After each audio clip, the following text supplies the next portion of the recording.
Hello and welcome to our audio commentary. I'm Nick Redman, documentary filmmaker and record producer, and I have the great pleasure of sitting here with my wonderful friend, Julie Kiergo, writer extraordinaire. Hi.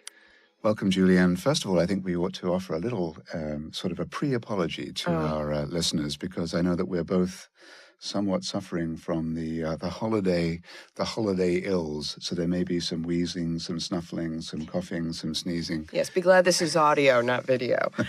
And if that's the case, hopefully people will accept that as all part and parcel of sitting here and doing it when we have to sit and do it. Mm-hmm. As we watch this rather strange but beautiful visualization of a horse's head on a knife blade, which I think is evocative of old Homeric Greece. It seems like an old and ancient medieval instrument. We're about to go into, of course, the opening monologue of the film, which begins with one of the most beautiful to me and poetic lines ever to open a film, which is, "Afterwards," he says, "they always embrace." But what's interesting to me is that the same line opens Act 1 and Act 2 of the play, and the same line opens the beginning of the film and what is effectively the second half of the film. Yes. But in the play, it's a different line. In the play, he says, "With one particular horse called Nugget, he embraces," which is perfectly fine. Doesn't quite Not have as poetic. the poetic aspect of this line, but I think it's because the play is more specifically about Nugget, the one horse, as opposed to horses in general. Yeah, I think that's part of it. I think also in the play, what has to be established right away is that although there are no actual horses on stage, we have representations of horses that become, by the end of the play, incredibly horse-like, and yet also representative of myth, of, the centaur. They are played by men in tights with fantastic, beautifully designed horses' heads atop them, and the mimetic part of the play all goes to convince you that, in fact, these are horses, but also something more. The film, by contrast, is much more naturalistic, which you can see both as a flaw or, depending on your point of view, as a strength. We have actual horses here. We don't have horses as represented by men. So I think the play almost needs to remind you that these are horses, and the film doesn't have to do that. Peter Shaffer, of course, the author of the play, he wrote as a kind of an opening note to the published version of the play Equus, a very long and detailed note about how the actors who are playing the horses should be. More specific than you would perhaps imagine. He even has the ideas of what they should precisely be wearing, how they should precisely stand. This is his stagecraft, and he was incredibly interested in that. How they all had to do things in unison. They all had to do things at exactly the same moment. They were choreographed, in fact, like dancers. In the opening monologue, as we're watching Richard Burton here as Dr. Dysart, I know that there is a line that is heartbreaking. There are many heartbreaking moments in this play/film. But in this opening monologue, he posits, as he's thinking about the boy embracing the horse, is it possible that the horse could somehow reciprocate? And what does the horse get out of it? Exactly. And he alludes to the fact that could the horse somehow turn what he calls the short, sharp jerks and jabs of its daily life into something like grief. And then he says, what good is grief to a horse? And by extension, is he saying, what good is grief to anybody? Yeah. I think in a way he is saying that. One of the things that's very interesting to me about the play and the film, and let's just point out for those who don't know that Shaffer adapted his own play for the film, and in fact had a very close relationship with director Sidney Lumet. I've actually even heard one story saying that that Shaffer approached Lumet and said, "Would you do the film version of my play?" But in any case, I think he was very, very conscious of the fact that there was going to be this big distinction between how this was presented on stage and how it would be presented in the cinema, So he wanted to have somebody who was a master to direct it. And Lumet, at this point, was coming off of Dog Day Afternoon, and wait a minute, there was one other too. It was like Network, 2 huge hits in a row. So this was an important collaboration for both Lumet and for Shaffer.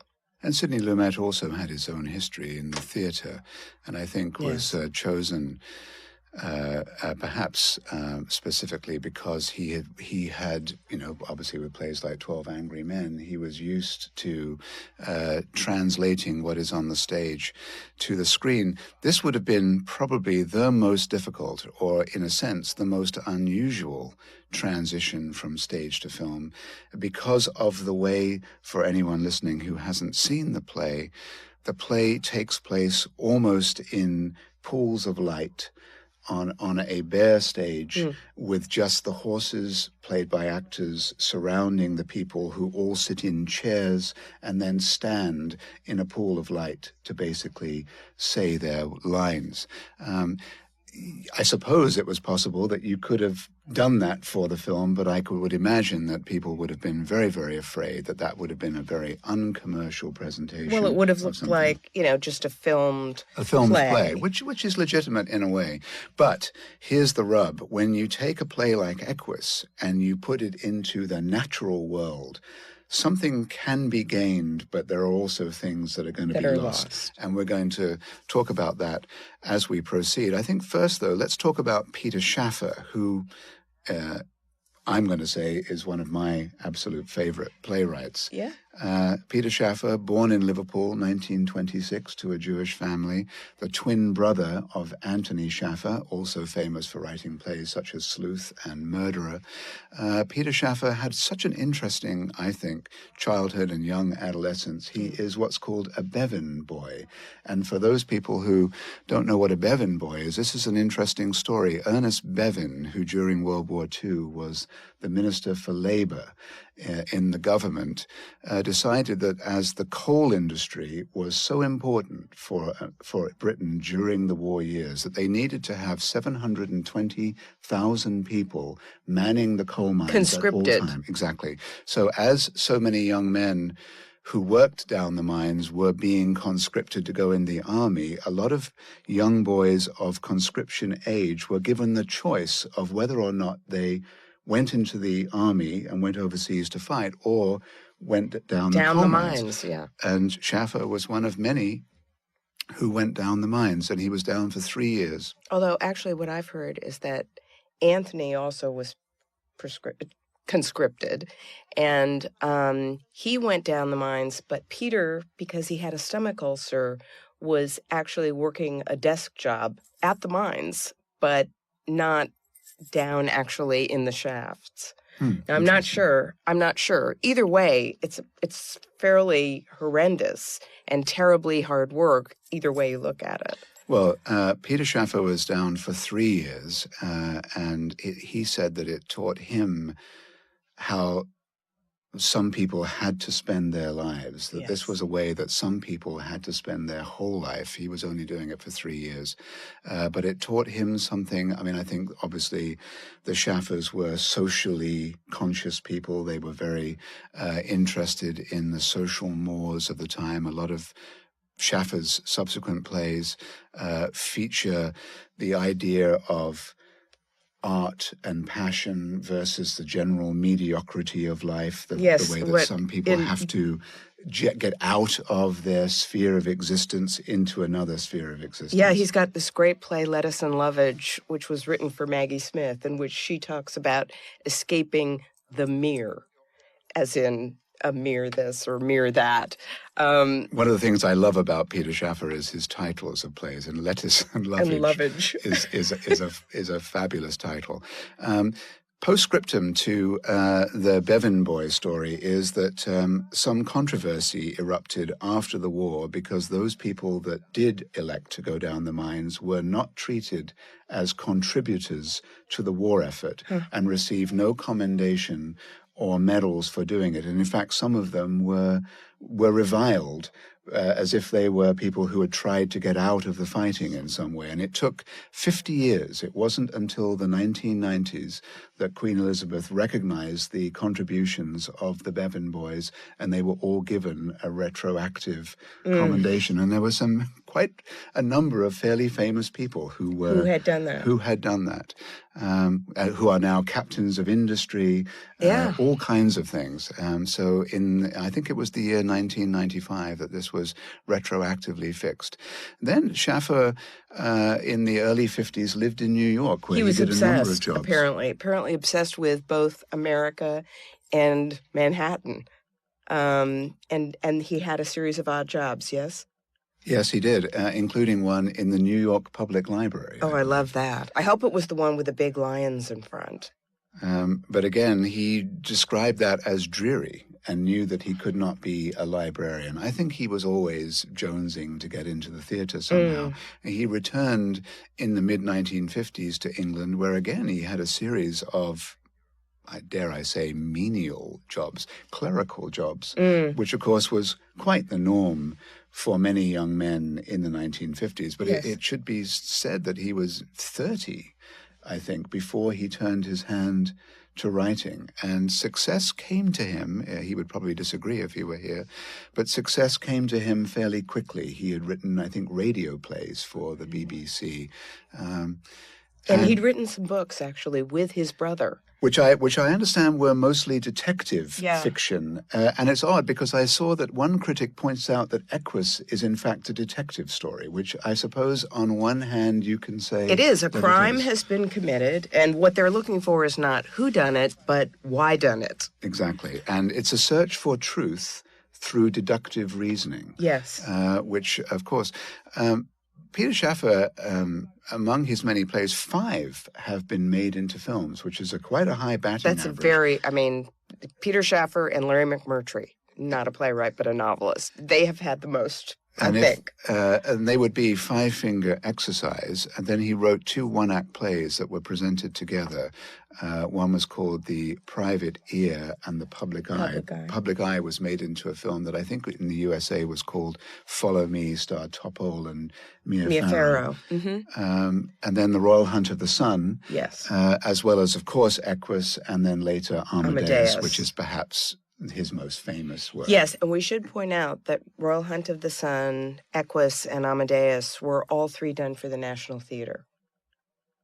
So when Equus was written and first produced, which was in the year 1973, it was presented by the National Theatre, and Alec McCowan was the originator of the character Dr. Dysart. And of course, Peter Firth, who we see here, originated it on the London stage and played it on Broadway, and apparently played the part more than 1,000 times. Yeah. And yet, how amazingly fresh his performance is here. You got to credit both him and Sidney Lumet. His performance is fresh, and he was not the first choice, though, naturally, for the role in the film. And apparently it was Burton who had played opposite him, Richard Burton, filling in, I believe, for Anthony Perkins. Right. Anthony Hopkins debuted on the Broadway stage. Anthony Perkins replaced him, and then when Perkins had to go off and do something, Richard Burton stepped in to do it for a 12-week stint, which set the box office alight just because people wanted to see Richard Burton on stage. And I think that was one of the main reasons that he was chosen for the film.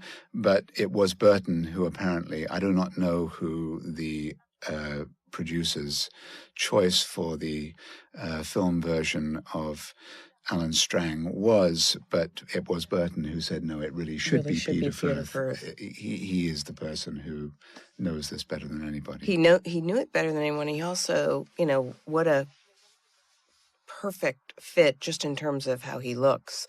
The most tragic, fallen angel face. And it's a wonderful performance that, again, despite the many times that he performed it, does seem very, very alive here.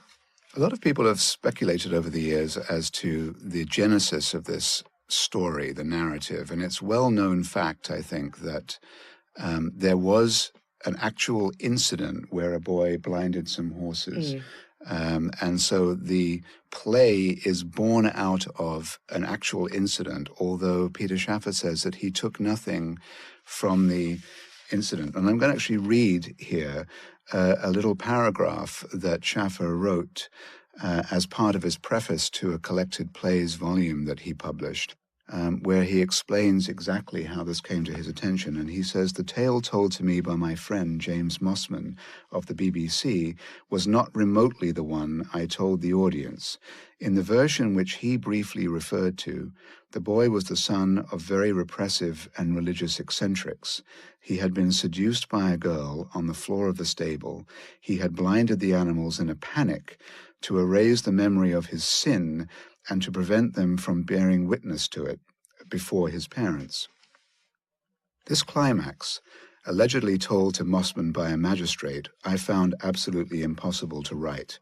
There was no way in which a boy's first satisfactory sexual encounter could lead on stage to such horrific violence, unless it had not been satisfactory at all, unless, that is, the presence of the horses had directly prevented that satisfaction. And why would that be, unless the horses themselves were the focus of some deep attachment which consummation with the girl would betray? This disturbing thought vitalized the story for me and took hold of my mind.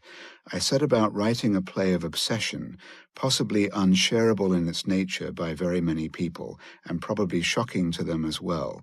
I think I had not sufficiently realized when I began Equus how deeply the leveling and limiting of the human psyche by the cult of a narrowly defined normality is a common preoccupation of our time. And I think right there is the rub and the common denominator of a number of Shaffer works, which is the desire to either escape mediocrity or the hopelessness which is felt when you are trapped in mediocrity. When you feel that you have been sunk into that. And here, as we are currently watching, just to go back to the screen for a moment, with Joan Plowright as Mrs. Strang and the wonderful Colin Blakely as Mr. Strang. Colin Blakely, of course, was the second person to bring it to the London stage when it was revived by the National about 3 years later. Yes, but he played Dr. Dysart. He played Dr. Dysart, exactly. So he followed Alec McCowan as Dysart, and here is playing Mr. Strang, and Colin Blakely memorably said that all he had to do was change costume when he did the film. Not quite true, of course, but the parents are desperately tragic characters, I believe, in this play. I think they're tragic. One of the things that I think is remarkable about their portrayals is that neither one is a monster.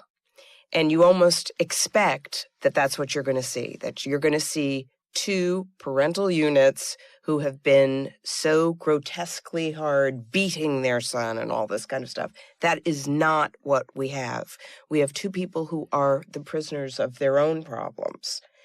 And for that reason, perhaps, can't help their son, but they have not inflicted their agony on him in any conventional way. I think these parents, I mean, since this is a British play written by a British person and predominantly aimed at British audiences, that these characters are, perhaps I shouldn't say, but they are horribly recognizable to many, many, many British children.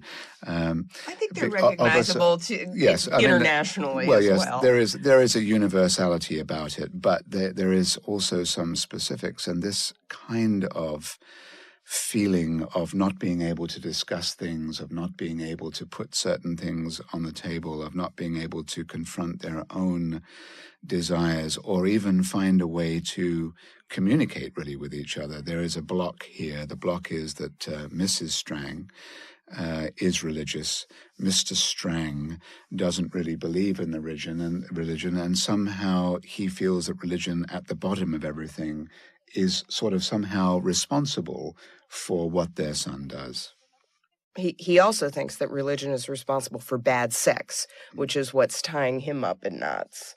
I mean, he even says it. It's remarkable to me that these people who are both so bound up for various reasons also let certain things peek out from time to time. I love the way that Joan Plowright is dressed very, very covered up and everything, but she's got beautiful legs. She's got a nice figure. She's a little flirty and sexy, offering the tea until she breaks down. And Colin Blakely, Mr. Strang, also is knotted up, and yet he knows enough to do certain things. He's the one who gives his son, after all, the picture of the horse that initiates things. Somehow he knows that picture is a good substitute, good being, relatively moral, a good substitute for the horrible picture that it replaces, which we'll find out more about later on in the film. Well, there's a sort of, I suppose, a series of circumstances that could... I mean, there isn't any way to sympathize or empathize with the boy's crime. Never. What he does is a terrible thing, yet the ground that is laid, if you like, one could imagine, I suppose, how a child can be so isolated and confused and unable to separate, in a sense, and this is really important, myth from reality. Exactly. That it could lead to some things as terrible as what does happen. And when Alan is brought in to see Mr. Dysart, he won't speak. He will only sing television commercials. Mm-hmm. Which is very clever. It's sort of like those are the modern day hymns, TV commercials. And although it seems a little bit on the nose, the doctor says to him, which one of your parents is it that won't allow you to watch television because of his obsession with TV? But it's also, as you say, a sort of a banal communication. This is real mediocrity at work. In the play, much later, Dr. Dysart will say of Alan, he can barely read. He doesn't know anyone. He has no friends. He is isolated, as you said, and his isolation. He has no community. And yet he has the flame, the little spark that makes him come up with this tremendous mythology, all on his own,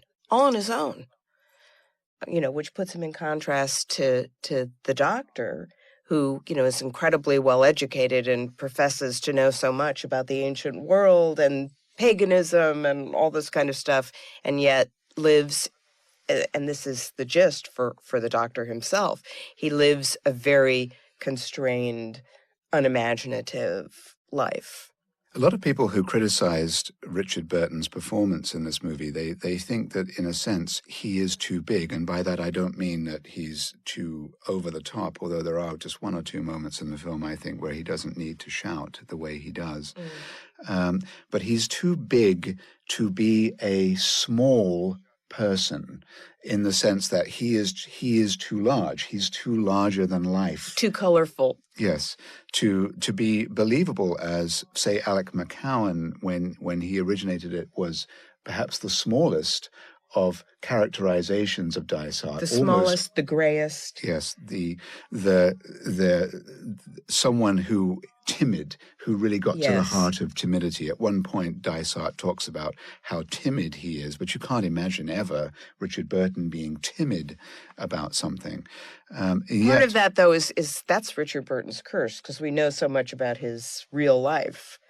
Yes. that lingers. Let's talk about him for a moment. He was, for a time, perhaps one of the most famous people on the planet Earth. Yes. And for those not around in the 60s and early 70s, when he was touring the world with his then partner and wife, Elizabeth Taylor, they traveled like royalty. They were people who lived a life of almost impossible glamour and wealth and luxury, and they lived it to the hilt. I think Equus, paradoxically, came along right at the perfect moment for Richard Burton when all of that was leaving him. All of that was going away. He had just... Second divorce. Yes, he had just gone through the second divorce with Elizabeth Taylor. He was at a point, perhaps in his life, where he was his, quote, smallest. That huge fame was drifting away. And I think that there is a reflectiveness in his melancholia, in his Dysartian world, that he could really identify with. Yes, I actually think this is one of his very best performances because it is more contained, because it is smaller. I find it that much more moving than his, big, huge, declamatory performances, of which there are, unfortunately, many. He keeps that beautiful voice in check. In fact, to me, it always sounds in this film like he has a perpetual head cold, not unlike us. Yes. He's muted, and it suits him. He did always seem that way. Actually, a sidebar moment here for this actor. His name is John Wyman, the horseman, who British people of the 70s will remember him for a series of television commercials that he did where he played the mighty Ajax, which was a costume superhero who came in to scrub people's kitchens. With Ajax. Later. Yes, and here he's on the horse Trojan. So really, yes, it's all kind of linked. All sorts of brand names involved. Perhaps his finest hour came a few years later where he plays a Bond villain called Eric Kriegler in the film For Your Eyes Only. He looks like a Bond villain, actually, or a commercial representative of some kind. So those were and I think this was his film debut, actually. I actually love the way this is shot. It's Peter Firth is made to look... He's 6 years old. He's 6 years old. He's remembering a time from when he's 6 years old. And I even wonder, I don't know the answer to this. There are some shots when you see from a distance... That's a double. Yes. Is it a child double? Yes, that's what I was going to ask you. But it's seamless. It works. It really is very well done. And the horse is so huge, and the horse does appear to be speaking, even though at this point we don't hear. No. But again, the man and the horse are one. They're the same, as the myth says, This is the moment where you have a child double on the yes. horse, and you will see him galloping along the beach with him, and it's only Peter Firth in the close-up. Peter Firth, we're going to talk a be about him as the narrative develops. Oh, yes, please. But he is unbelievably great in this part. It may be a kind of a curse for him because he is so identified with it. But if you're going to be identified with something, it might as well be something great. Yeah. One of the other things I wanted to point out here is that when we first see the horse from Alan as 6 years old point of view, the effects of the sound of the horse are amplified to the point where everything else is drowned out except the noise of its chain. The jingle, rattling, jingle. What he will later describe as its chinkle chankle and its hooves and its breathing. Everything is huge about it. And it's also a huge horse, this one. Yes. Unlike Nugget, who we'll see later, who's quite small. This is really, really sort of being on a huge stallion. Steed. Yes, a steed. Yeah, and I like this. I like the way that's shot. And then all of a sudden, they're the parents in their little beach chairs. Yes. And their little holiday making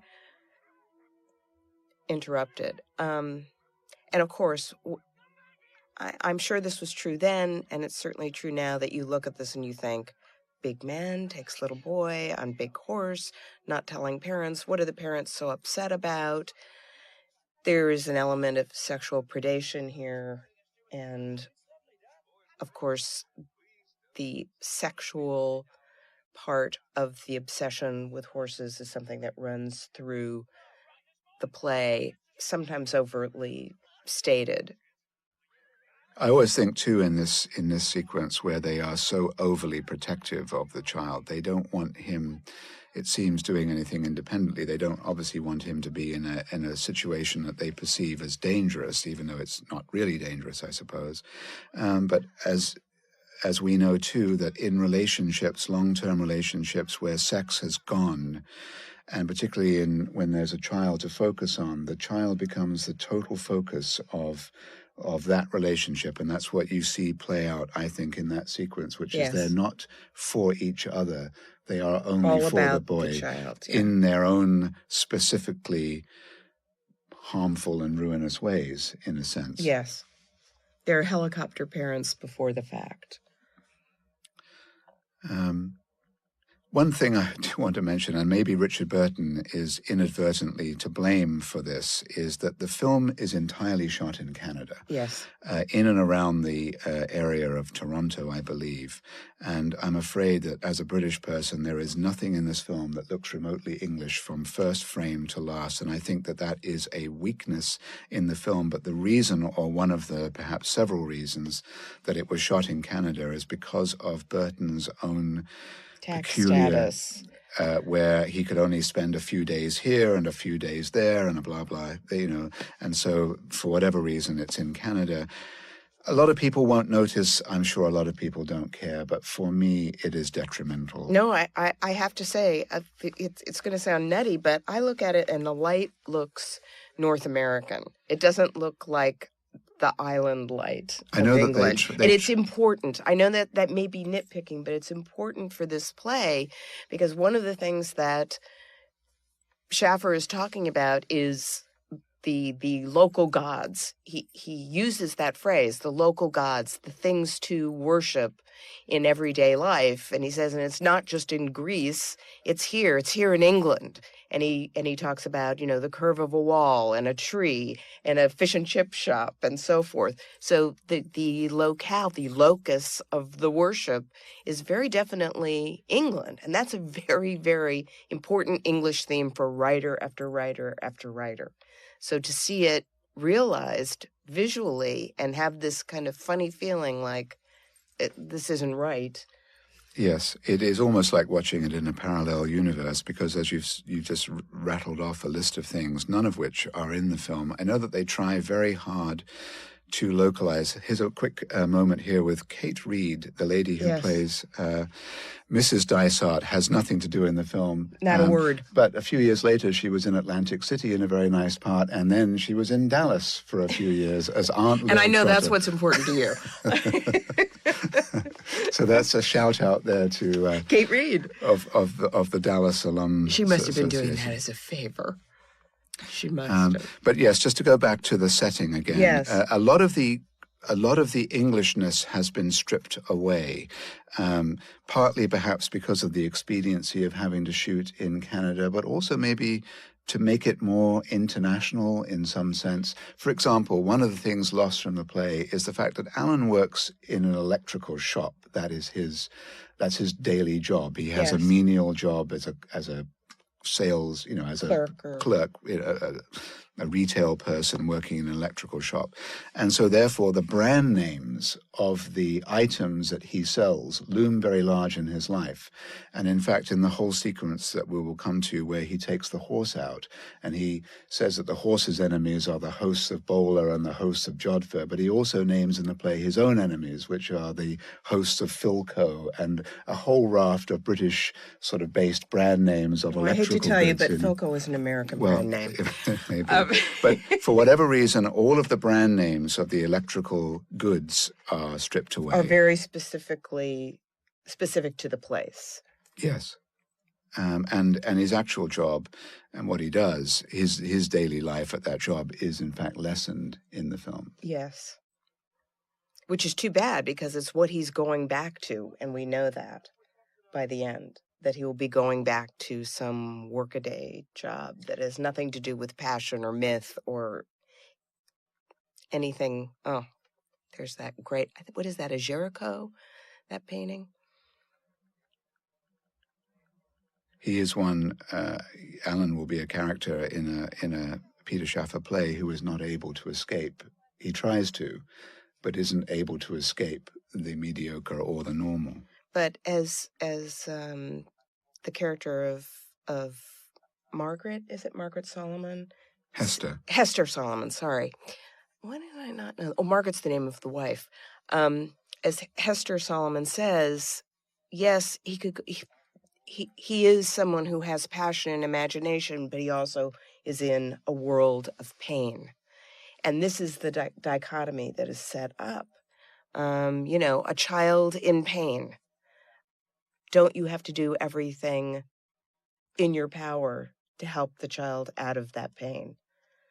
The character of Hesther, who I sort of feel has more to do in the film, but that may be a misperception. It's not that she has a lot more in terms of lines or things like that, but she's presented slightly differently. Part of it is she's played by an absolutely sensational actress, Eileen Atkins, who is so good that she makes a very, very big impression. Yes. She's a conscience figure. She understands what Dysart is saying. She understands exactly what he's longing for, which is the passion he feels he's lost. One of the slight modifications from the play to the screenplay is that in the play she is introduced when she enters Dr. Dysart's office for the first time as Mrs. Salomon, but she isn't in the film, and I think that that's partially to leave her marital status unclear. I'm sure that's on purpose. I'm sure you're right. Because there is a feeling in the film, not in the play, that Dr. Dysart sort of would like to date Hesther, that he would like to leave his wife for a woman who seems to have much more in common with him and have much more of an understanding of who he is than his wife apparently does. Yes. Here we have just passed the moment where we see this hideous drawing of some sort of crucifixion pageant. It always looks to me like one of those paintings on velvet, very cheap, and it is noted very carefully that Alan bought that crucifixion painting with his own money, his pocket money. This spoke to him, and of course there it's a little bit on the nose, but there are the chains. There's Jesus's chinkle-chankle, which he will then equate. Or what he does, this is not so deep. He simply transfers the adoration of a godlike figure from one to the other. Yes. And that way he also gets to please both parents. He's still religious. That pleases his mother. But now it's to the horse, the picture that his father gave him as a replacement, very cleverly, I think. And so he can please his father, the atheist. But see, still, he hath borne our griefs and carried our sorrows. The horse now becomes the Jesus figure who takes on all of that burden. And there's the sackcloth as well as, what are those? Well, they're sugar lumps with some writing on them. I don't know what the writing is, but remember this is certainly explicated in the play, that he always hands Nugget sugar lumps. Sort of as a something that he will receive, a kind of an eat my body. Again, it's a communion. The sugar lumps are a communion for Nugget to eat before he takes him out for the ride. And we don't really see that in the film. I don't think, I could be wrong, but I don't think the sugar lumps are explained or mentioned in the way that they are in the play. Here we see the great actor, Harry Andrews. Harry Andrews, one of the things I like about this movie is that you can have an actor like Harry Andrews, who has been with us forever by this point, and he is incredibly effective.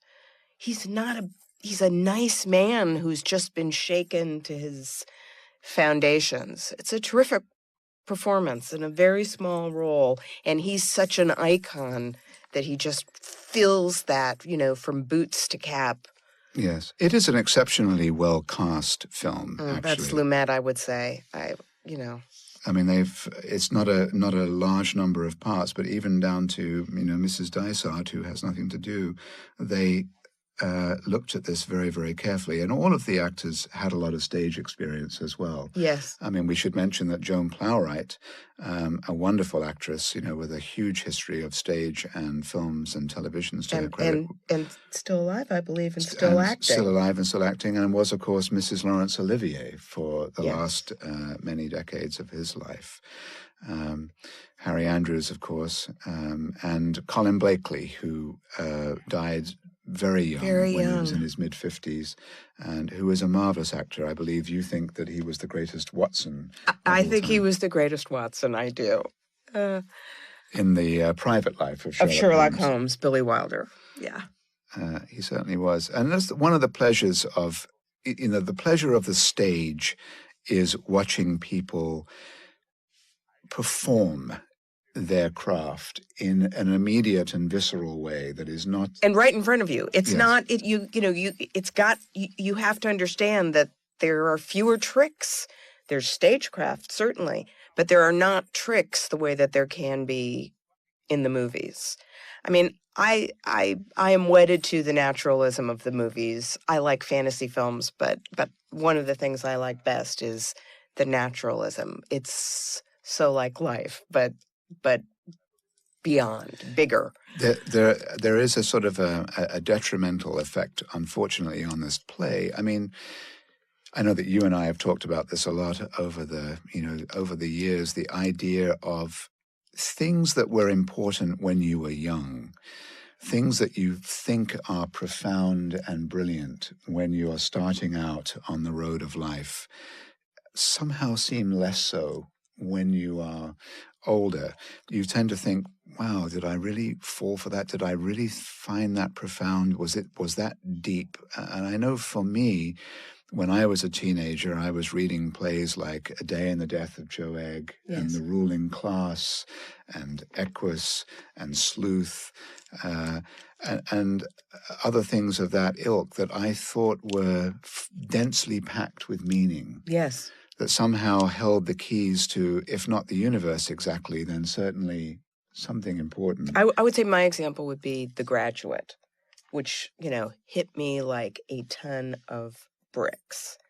However, go on, as you get older. Well, but it's not to say that they aren't important. I think a lot of it has to do with the difference between seeing it live and then seeing it flattened two-dimensionally. There is something lost here. I've thought about this so much. I mean, I love the play Equus, and I would sort of fiercely defend it, even though it's hard to defend against, say, the likes of Frank Rich, who believes it to be just a stodge pile of tired, shop-worn cliches and not really interesting, not really profound, not really about anything meaningful.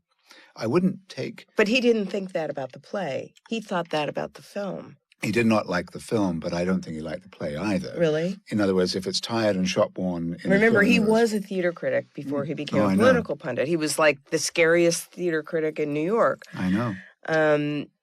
I don't think he liked either. And I think that that's, again, something that is important. In other words, if it is important, if it strikes a chord, in other words, when you set out to write a play that is about something more important than, let's say, a love story. Wait a minute. No, I'm not decrying love stories, but I'm saying there's nothing more important than a love story, but go ahead. If you set out to write something that is going to sort of force people to think, to get them to really question their own personalities and psyches, for example, or to think about things that are mythological and that they are abstract and that they are outside the realm of normal life, that it is part of the creator's responsibility to make it understandable, isn't it? Right. There's no point in making it so obscure that no one can figure it out. But then you also run the gamut of people saying, well, this is too on the nose. It's not really that deep. It's kind of obvious. And I think Equus, lo these 40 years later, Yes. treads this line and sometimes wobbles over the line and sometimes comes back to this side of the line. And the film, in that sense, doesn't help it, because when you see this in the natural world, Yes. it somehow seems more dull. It seems more Obvious. and not as vital, perhaps, to use one of Schaffer's own words that we read him using. Well, that's in part because in the presentation of the play, there are so many elements that take on, because of the stylization, that feeling of myth. That, fields and a real horse, no matter how beautifully and imaginatively photographed, and they are very beautifully photographed here by the great Oswald Morris, no matter how imaginatively and beautifully photographed, it's very hard to divorce yourself from the down-to-earth reality, okay?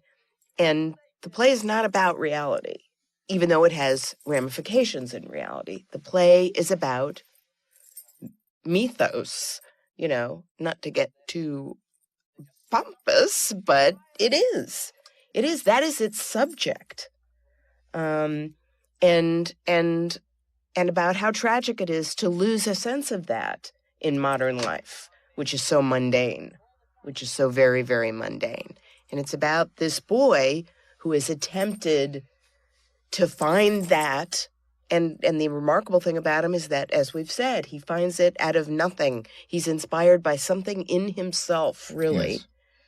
And that's the mystery. That is the great, beautiful, horrifying mystery of the play. And to a certain extent, yes. Here's my favorite street in the movie, which of course nothing is nothing like any No, it looks like a Western North American. That building is straight out of the West. It's not English looking. The one across the street, Yes. It looks like a, mid-Victorian federal, late federal. I don't know. One of the curious things about the play is that when you read it or see it as a teenager, let's say, as a young person, yes, you identify with Alan. You don't identify with what he did, as we said earlier, but you identify with a teenager who is sort of set apart from his world, which is his world of his parents, where he does not have anything in common with his parents. He goes to his bedroom. He's interested in the things that he's interested in. You can see yourself. He has a private world, the way almost every teenager has a private world. And then when you get older, you start seeing things. Sometimes you see them from the parents' point of view. Mm-hmm. And of course, at a certain point in your life, you start seeing it from the doctor's point of view. And of course, the play is written entirely from the doctor's point of view. But when you start identifying with someone who feels like time has passed, did I do all the things that I was supposed to do? Is there more I could have done? Is there any value in my life? Exactly. And that's really, when you get right down to it, this play is not about the crime per se, but it is about how you deal with your lot. Yes. And what you can make of your lot. And the constant questioning, not only of your own life and your own work, but also your sense of responsibility to yourself and others. To me, that seems to be of greater import than what the boy did as a result of his own chaos and confusion. Yes, I would agree with that. Colin Blakely is marvelous here. He looks like he's gonna he can barely keep from throwing up. Exactly, and it really is literally he is trying to keep himself from throwing up. Yeah, and yet he's also a voyeur. He's a voyeur. He's disgusted. But he's fascinated. But fascinated, and would love to be doing it too. Yes. Or something very similar to. And as we'll see later, he and his son find themselves in the same strange place. Trapped in a loveless and or sexless marriage. The vicariousness of watching your teenage son doing something that seems, on the one hand, utterly aberrant, but on the other hand, is living. There's life to what he's doing. As the doctor says, it's as if the boy is saying, I've galloped, what about you? Which is really the nub of the whole thing. He does not know how to gallop, the father, that is. But he knows that it exists. He knows that it exists, but not as much as Dr. Dysart knows that it exists, but is prevented by his own sense of timidity, his own inability to break from the mediocre mold that he has allowed himself to be set in. All he does, as he says, is go off on holiday for 2 weeks a year, with a suitcase stuffed full of kaopectate. Kaopectate, that's one of the great lines. And going on, just an organized tour around the Greek islands. Yeah, where all the meals are paid for with vouchers and the hotels are all reserved in advance. And he goes, some pagan. Yeah, it's great. It's a great speech. And again, one we can all identify with. What I think is terrific about the play, among other things, is that there are characters for us to look at, and, it sounds so trite to say, well, I can identify with that. But isn't that really the essence of art, that it elicits a response, a recognition? I don't think it's so bad to say, hey, I can identify with that. It's trite, yeah, on the one hand, but on the other hand, it's all we want. We want, if you're doing something at all artistic, you want people to say, I get that. I get that, I see it. And this, there is a strangeness, for sure.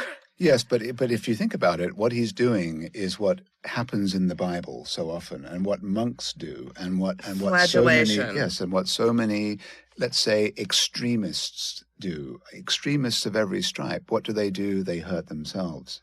Hurting yourself has become very much a visual reminder of your own failings.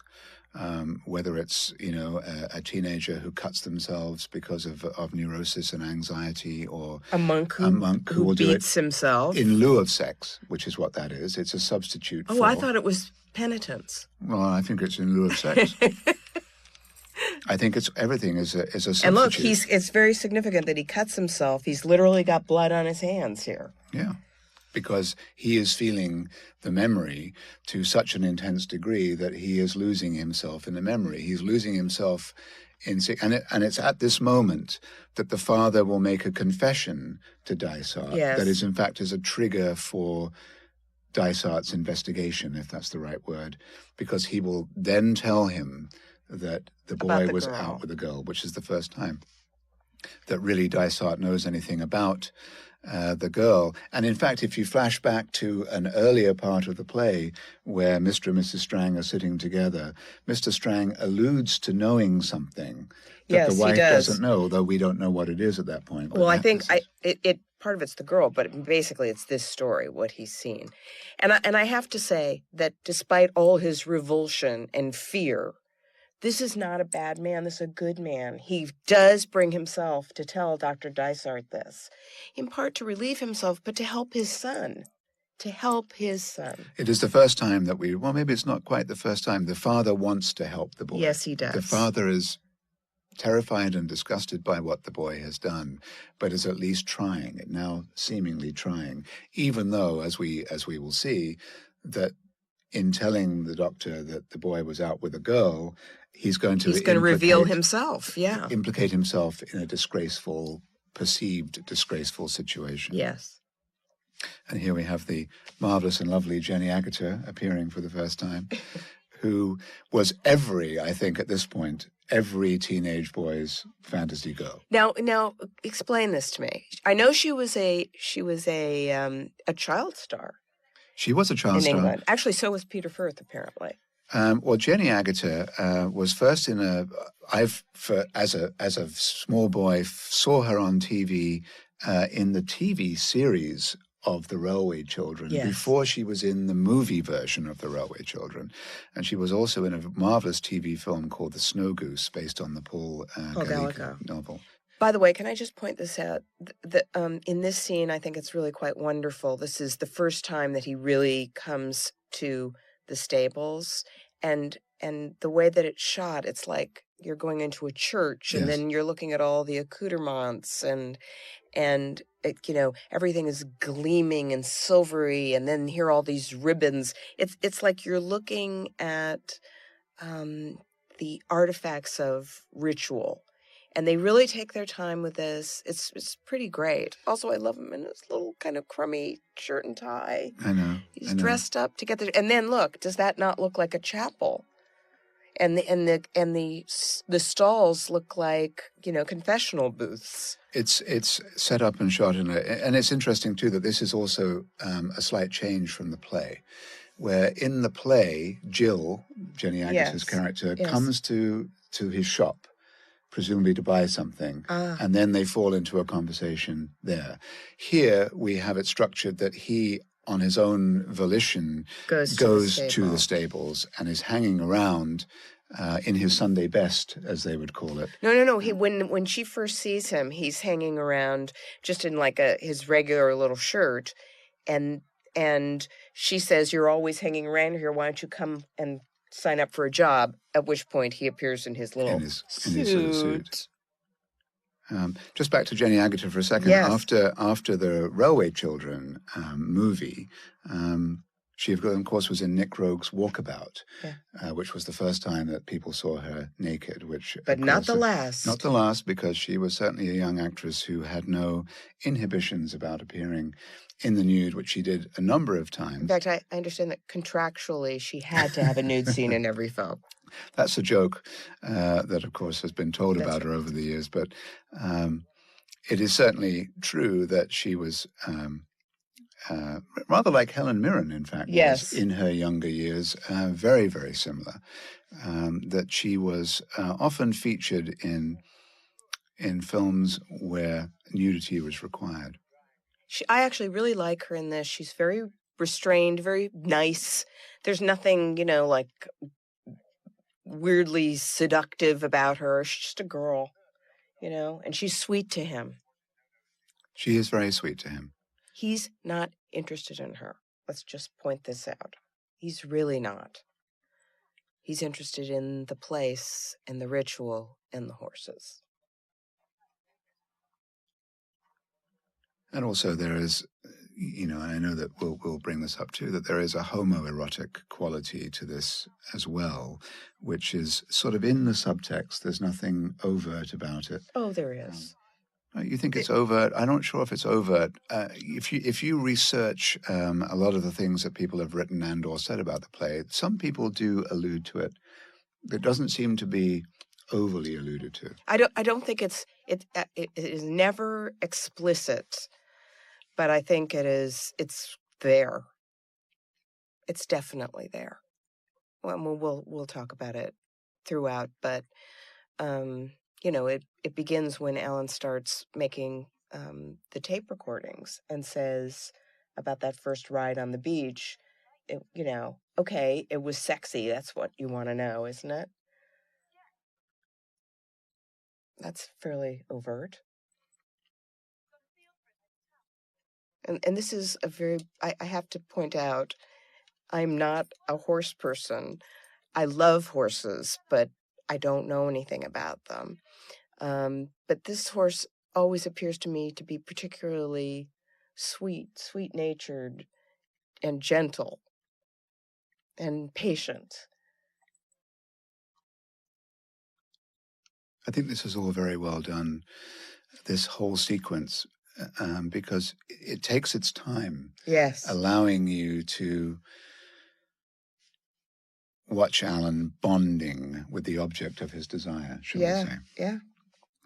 And after a little bit of fascination with its smell and with the proximity of it, he wanders away to then become it, because he is then walking into its place, into its stall, where he will stand like it.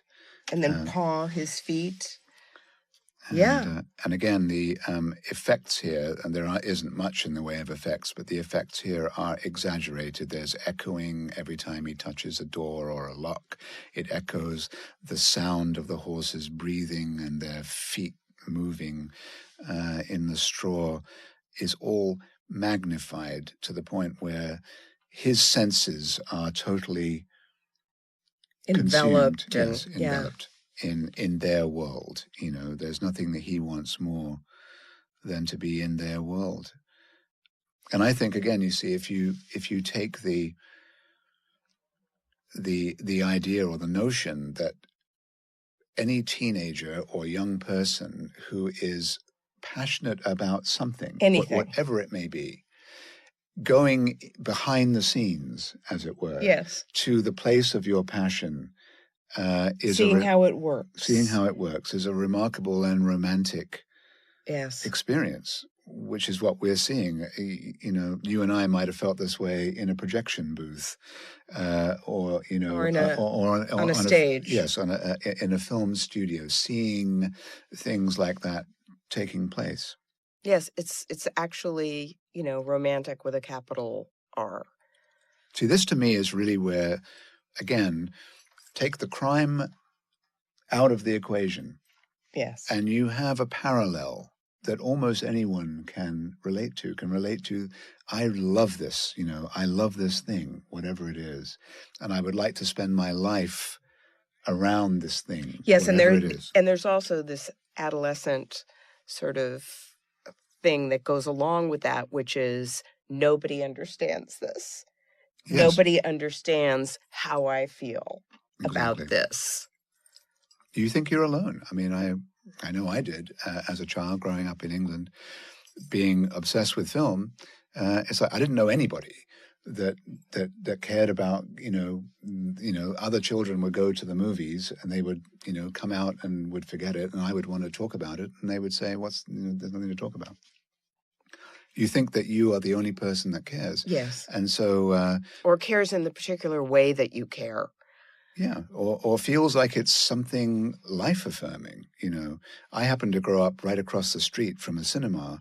Every Saturday morning, I could look out of my bedroom window and I would watch the man with a long-handled broom, sort of a brush, first taking down the giant posters and then putting up the posters. The new ones. And I would stand as raptly attentive of watching someone performing that ritual in what was my church, which was the cinema. But it begs the question, if you were to grow up across the street from a pharmaceutical laboratory, would you want to become a chemist? Or is it totally random? What is it? As we will know, coming up, there is the fantastic speech about how the magnets will snap together that form the chain of a child's interests and will forever determine its fixation. And the ultimate part of that speech is the doctor's conclusion: we don't know why it happens. That is the mystery. We don't know. We know it happens. It happens, but why those particular things snapping together, that we don't know. That we can't figure out. And that's one of the things that actually makes him question his vocation. That makes him think, what the hell am I doing this job for? Because that's the fundamental, and that I don't know. And if I don't know it, nobody knows it. Right. Well, that's a very important point.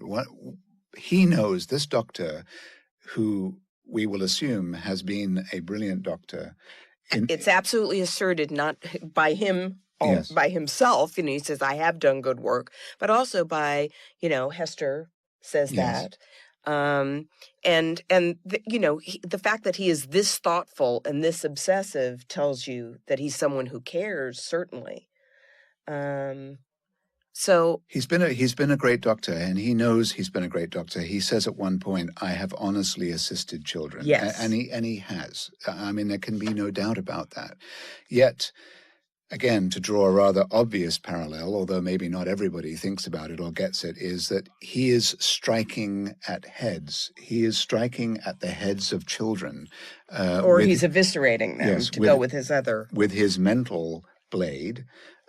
His dream of ancient Homeric Greece is about literally, slicing, cutting, and dicing children open. And then, of course, the obvious parallel is what is Alan doing with those horses as a result of his own slicing and neurosis? dicing. He strikes at their heads, Yes. There is a twinning between Dysart and Alan that is very, very carefully constructed. There's also a twinning, frankly, between Alan and his father. Yes, very much so. And here we're going to see Hesther. You can talk about Eileen Atkins, who is a brilliant stage actress. She's a brilliant stage actress. She's also a wonderful actress in television and on film, still incredibly active, but not many people may know this, but she's also a brilliant writer.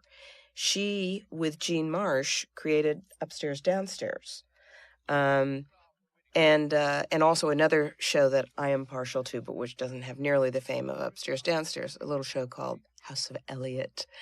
And so she's a fantastic writer. She's just, look at her. Look at this face.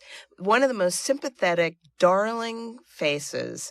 And she now, as an older lady, plays often very similar characters. Check her out in Cranford.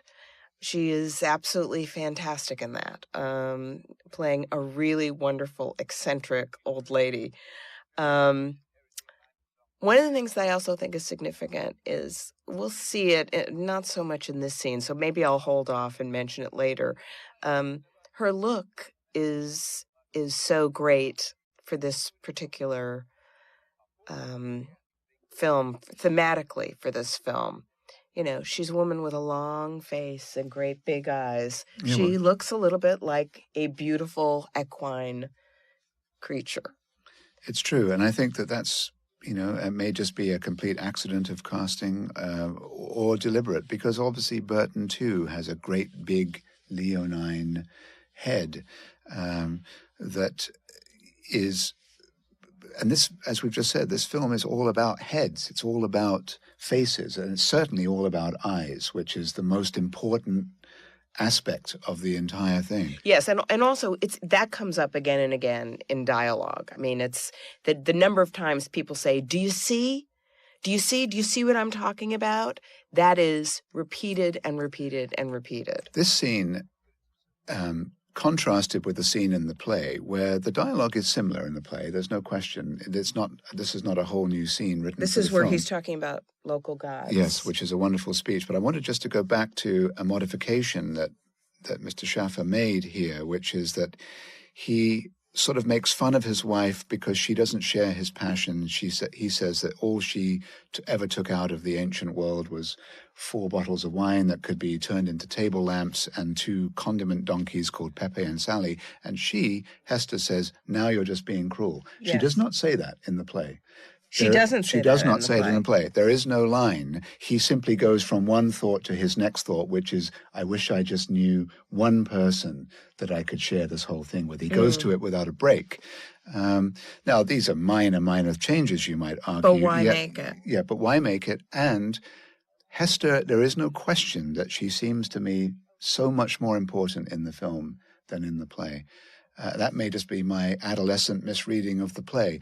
But watching her here and in the fleshed out, as it were, literal paced sense, which is obviously this is all happening much faster on stage. Yes. But in the tranquility of a garden, these moments are being shared. And what he's basically saying to her here is, I love you. And I wish I was married to you and not my wife. He absolutely is saying that. Absolutely. And that may have been a sop to, movie audiences who need at least their hint of romance. Because I don't feel that you get that in the play. I never got that in the play.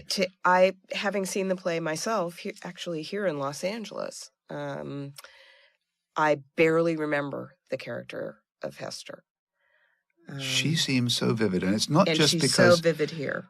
It's also part of the problem in the sense that because she becomes bigger and more real, there is a sort of, again, it ramps up the obviousness a little bit. Again, it seems a little bit on the nose.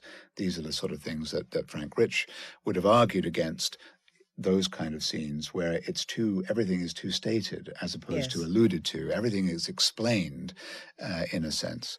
And then not only is he explaining to her, but he's also now explaining to us very much the same kind of thing. Although I've never had a problem with direct monologues, breaking the fourth wall, as we call it, directly addressing the audience. No, is I not like is not a problem. I like Annie Hall.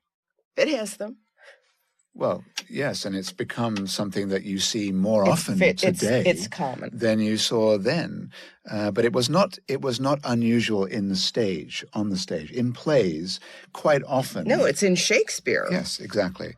And there is a Shakespearean aspect to this too, I think, in the wordplay. I mean, both of the Shaffer brothers are people who love their words. Yeah, I mean, it starts in the opening monologue when he talks about his horsepower.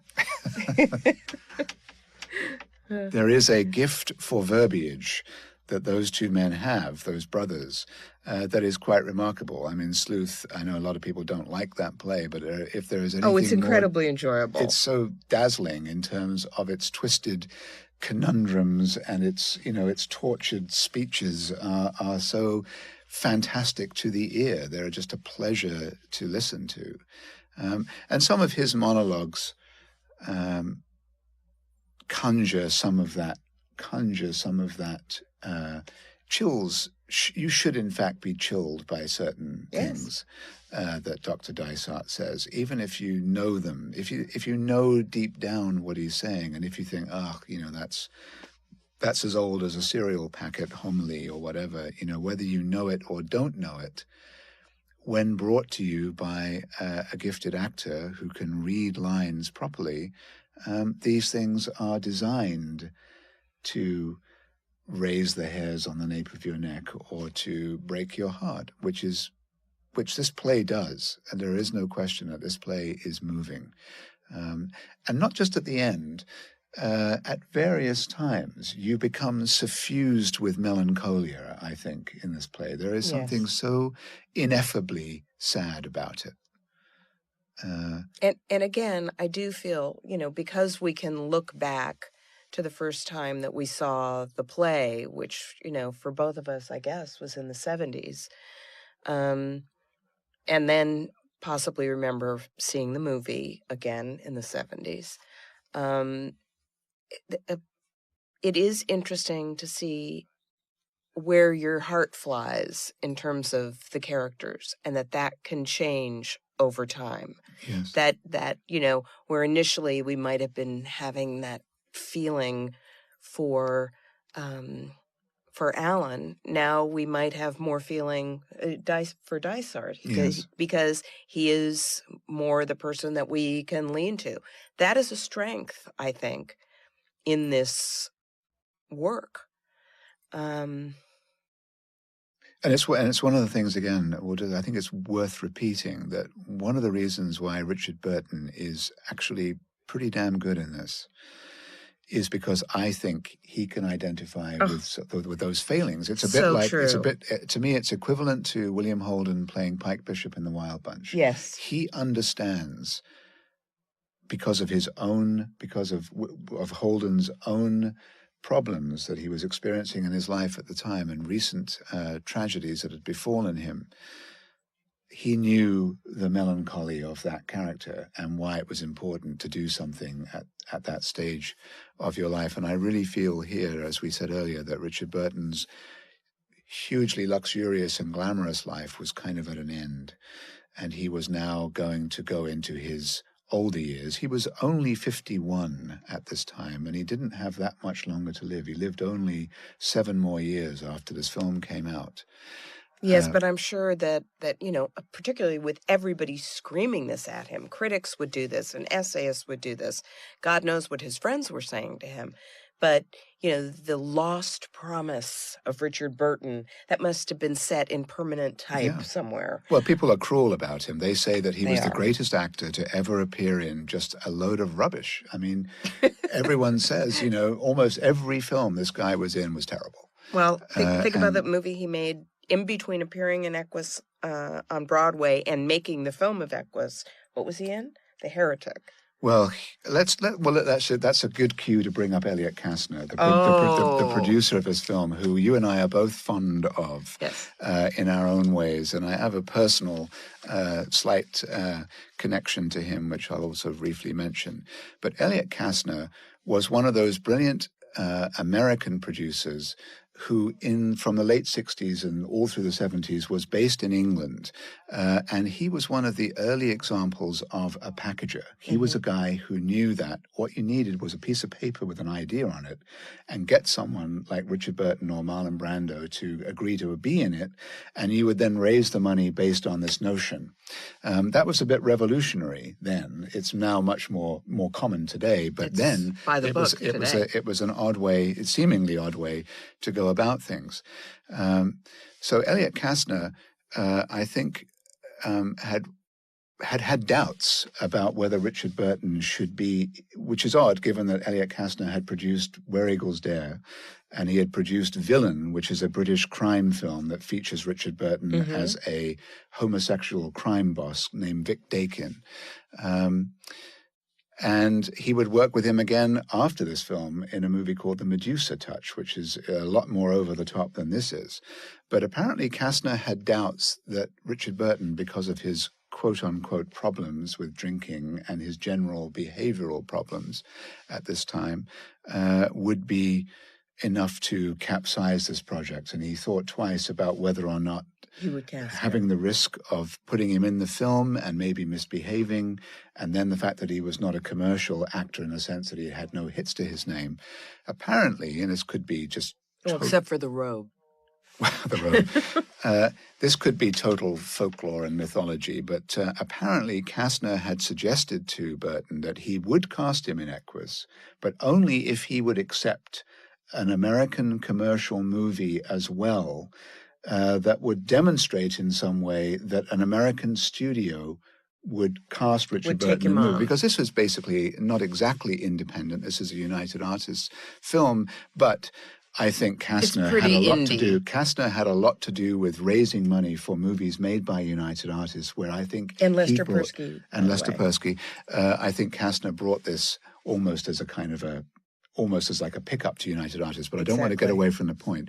Burton agreed to do Exorcist II, The Heretic, which unfortunately turned out to be one of the biggest misfires of all time. And he got devastating reviews. Because it was made by Warner Brothers, and they cast him as the lead in the sequel to The Exorcist, which had been one of their biggest hits, thus proving to Kastner that Burton could, quote, carry a big studio picture. The fact that it turned out to be a huge flop didn't matter. In fact, he'd already shot this movie, I think, before Exorcist II even came out, because there is a joke about the fact that Burton's hair looks kind of reddish in this film because it was dyed for Exorcist II, and he still had the dye in his hair. Yeah.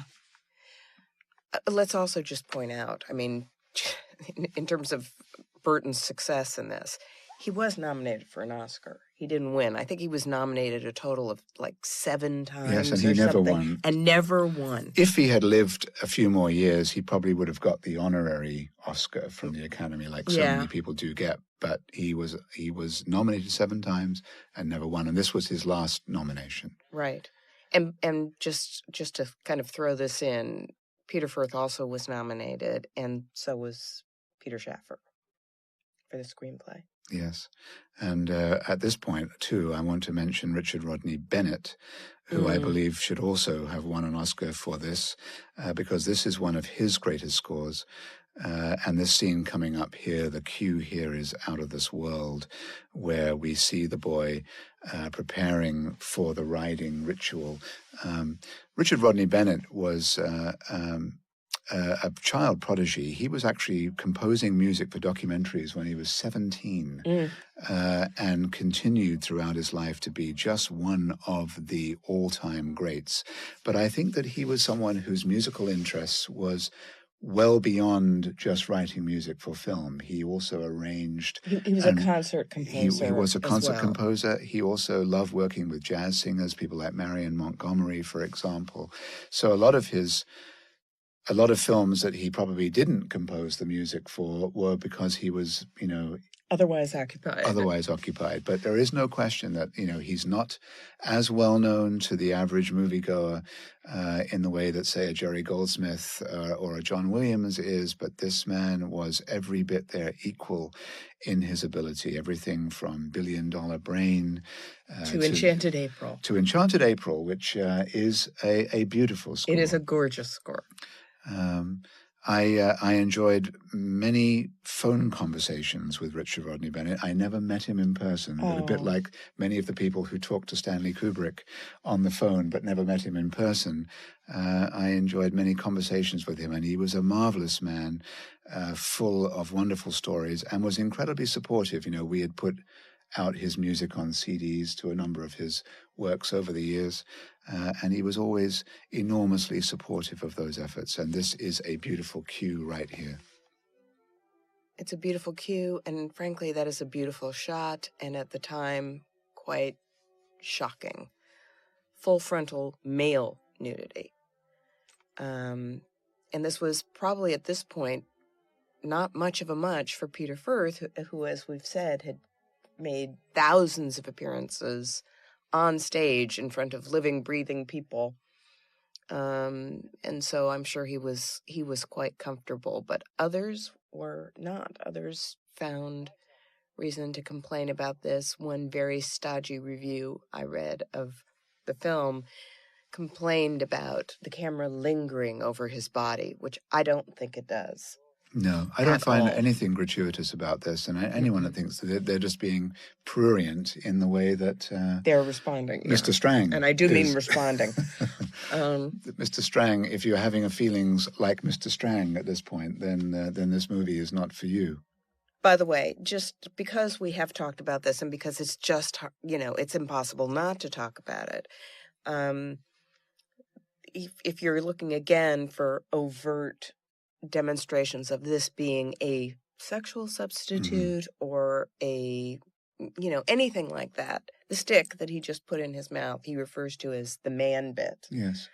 And, you could take that two ways. It's a bit like a bridal bit that you put in your mouth, but it's also a bit like the man bit. What is the man bit? Yes. Well, exactly. And in fact, in the play too, when he says that, Dr. Dysart says to him, what's that for? And he says, so it doesn't happen too quick. Yeah. Because he's going to have an orgasm on the horse. Whether that is clear and obvious to the audience, I don't know. I think only people who have never had an orgasm will not recognize it for what it is. Certainly, and again, it's beautifully and poetically realized in the field of ha-ha. And it's called the field of ha-ha because his mother quoted the Bible. Exactly. From Job. From Job. But I also think it's interesting because, there's an English, the sugar. There is an English architectural feature called a ha-ha, which is in a garden. And it's like a rough, a rustic part of a garden is called a ha-ha. So I'm sure that was certainly on his mind as well when he was writing Shaffer. But this is, again, a very, very beautiful evocation, a visualization, if you will, of... And imagine how this was done on the stage, where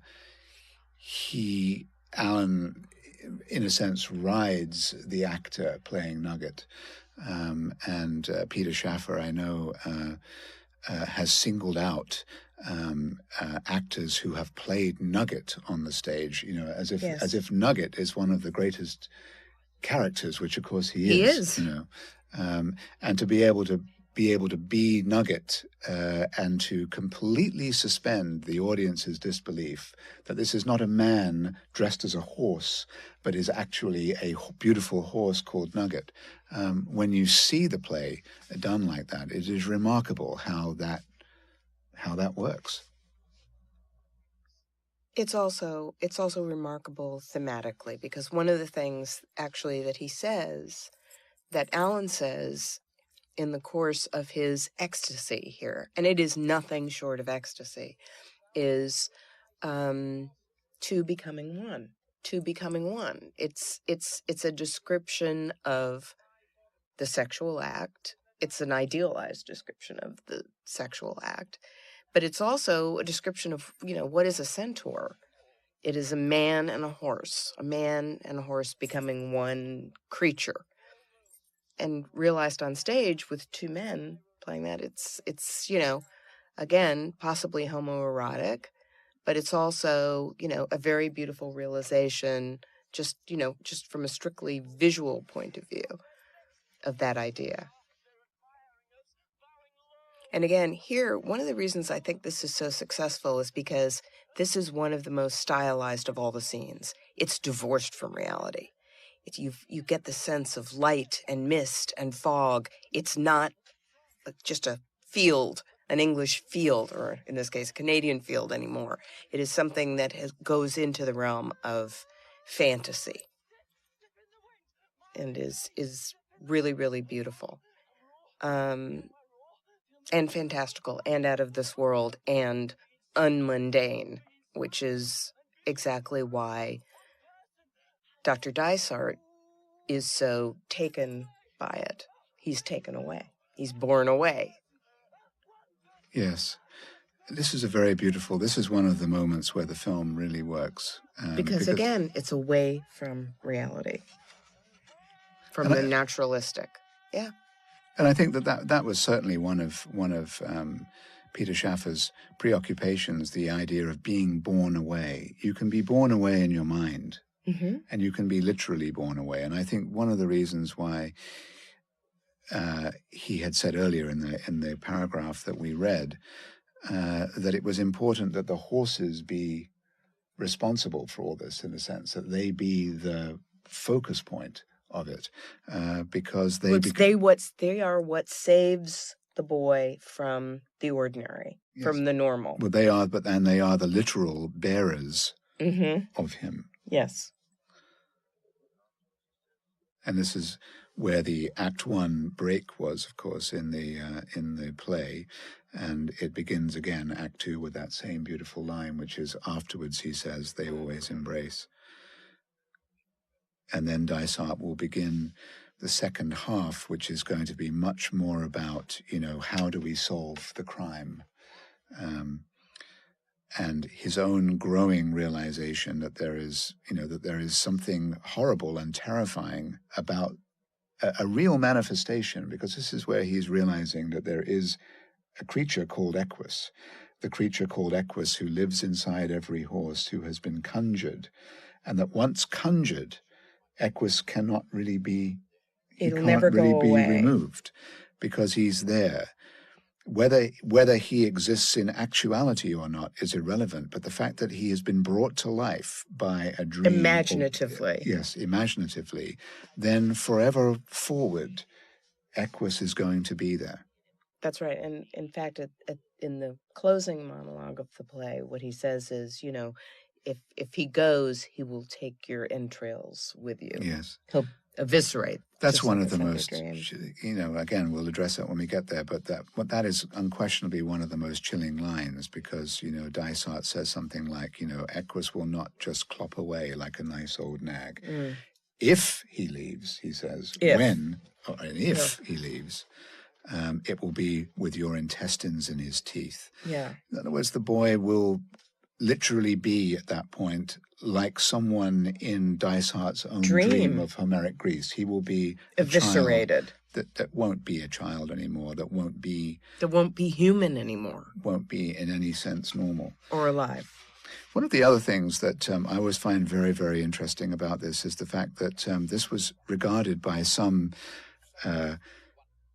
people in the psychiatric world as being anti-psychiatry. There was a famous Scottish psychiatrist called R.D. Lang, who was again a doctor who sought to talk a lot about how you escape in your imaginative mind to something like worship.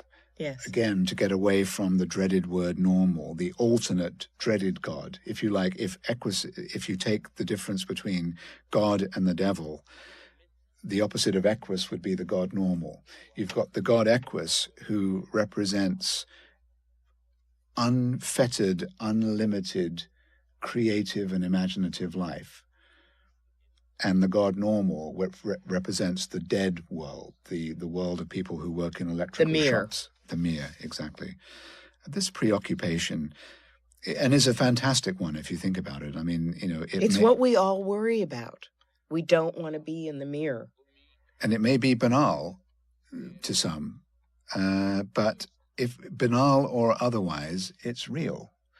And its reality cannot be, denied. This is a very important scene, I think, here, which is where the mother pays a surprise visit. And freaks out. Like all parents do. And this is heartbreaking because you feel for her. You really do. You do. And especially today, when you think about the many, many, many occasions where, with things like school shootings, where the parents of the shooters are left going, I don't understand. It's my fault? How is it my fault? And that's basically what she is expressing here. It's parents, a dirty word. And she does say something which I think is true, which is, in the end, yeah, parents do things, but add all those things together, and you still don't have an answer. Well, that's right. I think of this as being more complicated to that. As we know, even in England, certainly in the 60s when I was at school, parents would send their children to behavioral psychologists because the parents, thought there was something wrong with their child. And quite often the doctor would come back and say, actually, there's nothing wrong. It's a phase they're going through. You just get through it somehow and everything is going to be fine. I always felt that the parents, they want to be told that there is something identifiably and radically wrong with their child because when they're told that there's something wrong with the child, that it absolves them. Exactly. And that's what this scene is all about. This woman wants Absolution. Not to be blamed for what the horrible thing that Alan did. She wants the doctor to say, yes, your child is a deranged lunatic, a murderer, and is going to be locked up for life. Then the parent can go away and feel validated by that decision and absolved, as you say, from responsibility. But life is more complicated than that. As you say, is there a chain of responsibility from any parent, let's say to the poor mother of the Sandy Hook shooter, for example, that poor mother who was the first person to be murdered by the son, did she have any responsibility? Does she bear any responsibility for it? There has to be, in my opinion, a kernel somewhere of responsibility, some chain, some link in the chain that would lead to that kind of behavior. All teenagers are isolated. All teenagers are anti-authority. They don't all grab guns and murder people. Yes. And the ones that do, or the ones that blind horses, there is something different about them, but how? Well, I mean, what she says here, and I would say, it's as rational as anything else. She says, he was my Alan, and then the devil came. Yes. And the devil, she even says it. She doesn't say it's the biblical devil or it's the devil that we hear about in religion. She says it's a thing that's there. And sometimes that is right.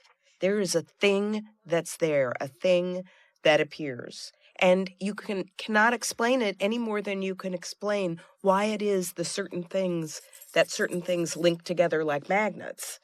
Which is why those that's particular things. Yes, it's speech. Connected, that there is mystery. And mystery can be horrifying, and it can also be something you should worship. That's the dichotomy that we see throughout this film and throughout the play, obviously. That dichotomy between the unexplainable, the inexplicable, and the inexplicable being horrifying and the inexplicable being beautiful. It can be both. And you see here in this scene, too, that Alan is now right at the point where he wants to unload it all. He wants to tell the doctor everything. He just needs to be shown by the doctor, how do I do it? But he also is looking for, a way to be absolved from telling. So he's looking for the truth drug. Yes. Which, of course, he gets the placebo. Yes, the placebo, of course. But he needs something to help him over that hump. I was going to read something written by the brilliant critic Clive Barnes in talking about the various interpretations of Dr. Dysart. I think this is very interesting as a sort of a way to see Dysart in several different ways. He says, as the umpire in the dramatic dialectic, Martin Dysart is a naturally complex character, first played at the National Theatre in London with Dry Concern by Alec McCowan. It was a splendid performance, neat, almost finicky, yet with an undertone of suppressed feeling, a sense of despairing outrage, a special feel for futility. The first New York Dysart, Anthony Hopkins, fleshed out the psychiatrist with more humanity. Mr. Hopkins, puzzled, good-looking, was almost pugnacious in his tenacity at reaching the truth about Alan Strang. There was a certain no-nonsense air to Mr. Hopkins that was almost comforting. Anthony Perkins, Mr. Hopkins' immediate successor in the Broadway production, somehow seemed to combine both approaches.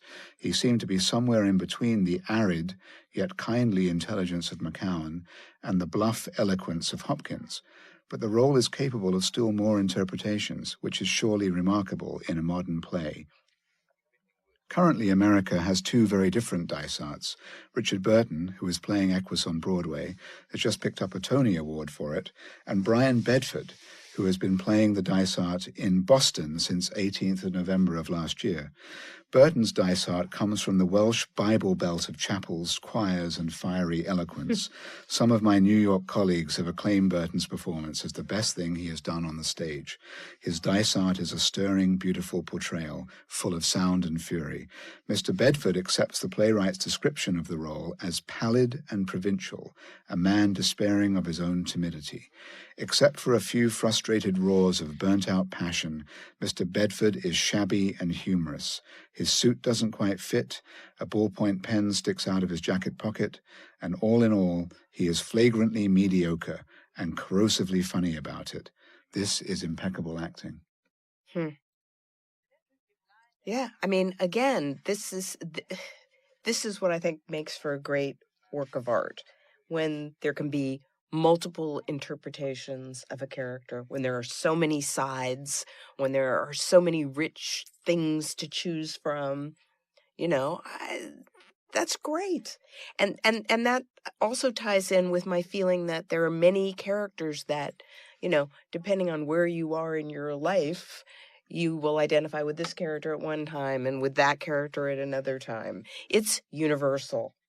It is universal in time as well as in place. Here again, we have a scene with Hesther. Yes. And even more in this scene. Intimate. Yes, even more intimate. Here we have a dinner, almost like a date. Again, this speech would have taken... They're true companions. Companions. In the theatre, this would take place in a pool of light in the middle of a bare stage. Here, you have, as you say, real intimacy. And the way that she is lit here, the way that she is shot, she is made to look like... Equine, but his... dream woman. Yes, and she's, look how beautiful she is. She's stunning, but she's got, the big eyes, which I assert become more and more predominant through the scene. Do you see? She's also seated next to the cruet, which is, what could be more real world, middle class, ordinary English life than, the cruet tray. She views his position here as one of self-pity, although she still is supportive about it. She finds it faintly ludicrous that he envies. This is the envy scene. Yes. This is where he's basically saying, that boy may be a deranged lunatic, but look at the life that he has. Conjured, to use your word, yeah. And it is conjured. It's ritual magic. She finds that absurd, though, right? I mean, fundamentally, I don't think she... absurd. No, I think she understands what he's saying. But she, being a woman, is a pragmatist. And she's saying, yes, these are beautiful ideas and beautiful ideals, and you are a poetic man, and that's all great. But what we are dealing with is a child in pain. This is what she always comes back to. She says, we need to deal in priorities. And he says, what are those? And she says, children before adults. So part of her, I think, chides him and says, stop talking about yourself. Let's think about this boy.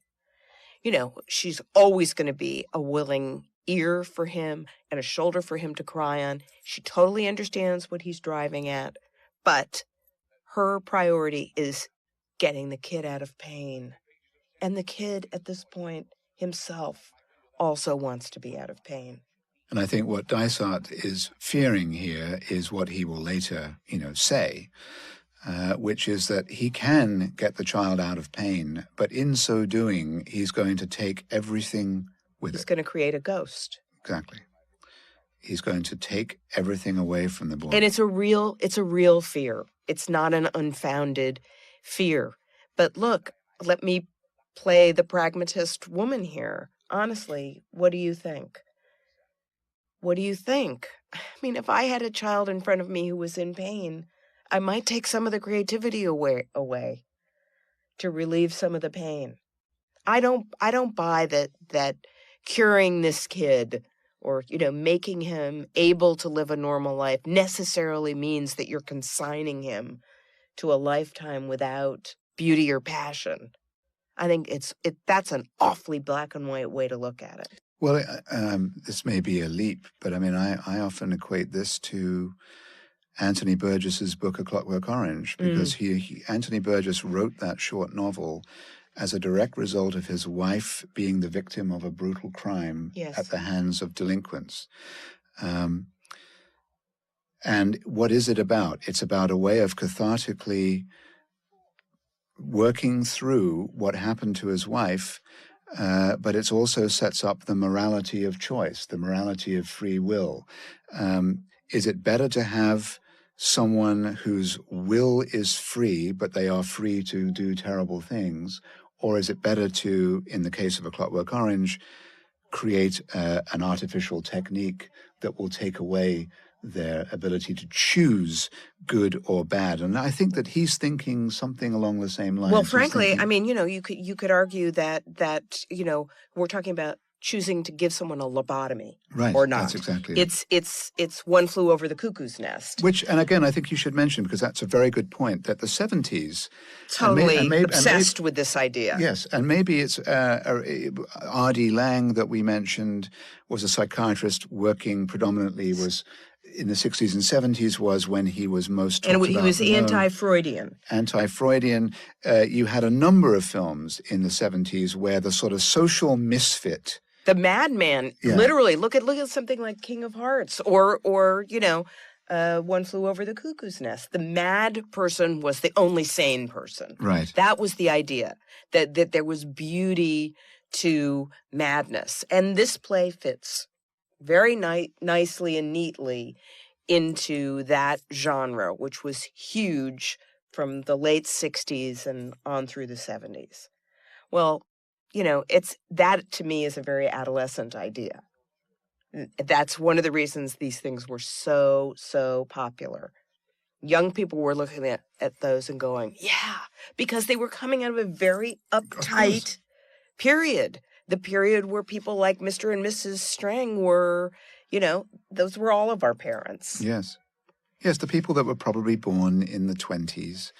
And lived through the Depression and the war and had to be responsible and all of this. Yes. But that's a very, very good point. Then I actually want to then take Equus a little bit away from that, because the Equus is not saying that the madman is the only sane person in the room, but it is setting up a moral position, which is it better to be mad and free, out there, mad and free, or to be, as you say, lobotomized? Because that's what this is about.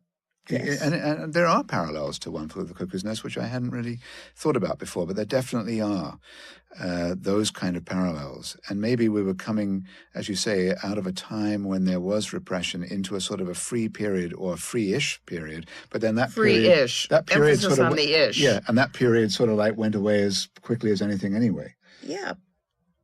Right? I mean, that vanished in a heartbeat. It did, and yet there are these artifacts, such as this play and movie, that come out of it. And actually, I think Equus comes out of that period a lot better than something like King of Hearts, or even, frankly, One Flew Over the Cuckoo's Nest. Although, One Flew Over the Cuckoo's Nest is about a lot of different things, that we're not even touching on here.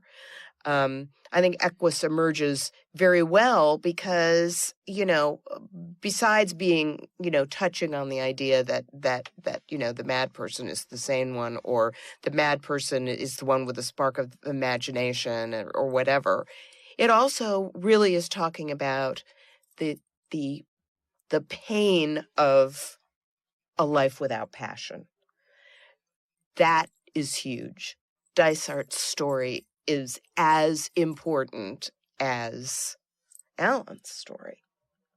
Yes. You could even argue more, maybe. Yes. And Dysart, who is full of self-loathing and self-pity, is basically saying, I don't want to turn this into me.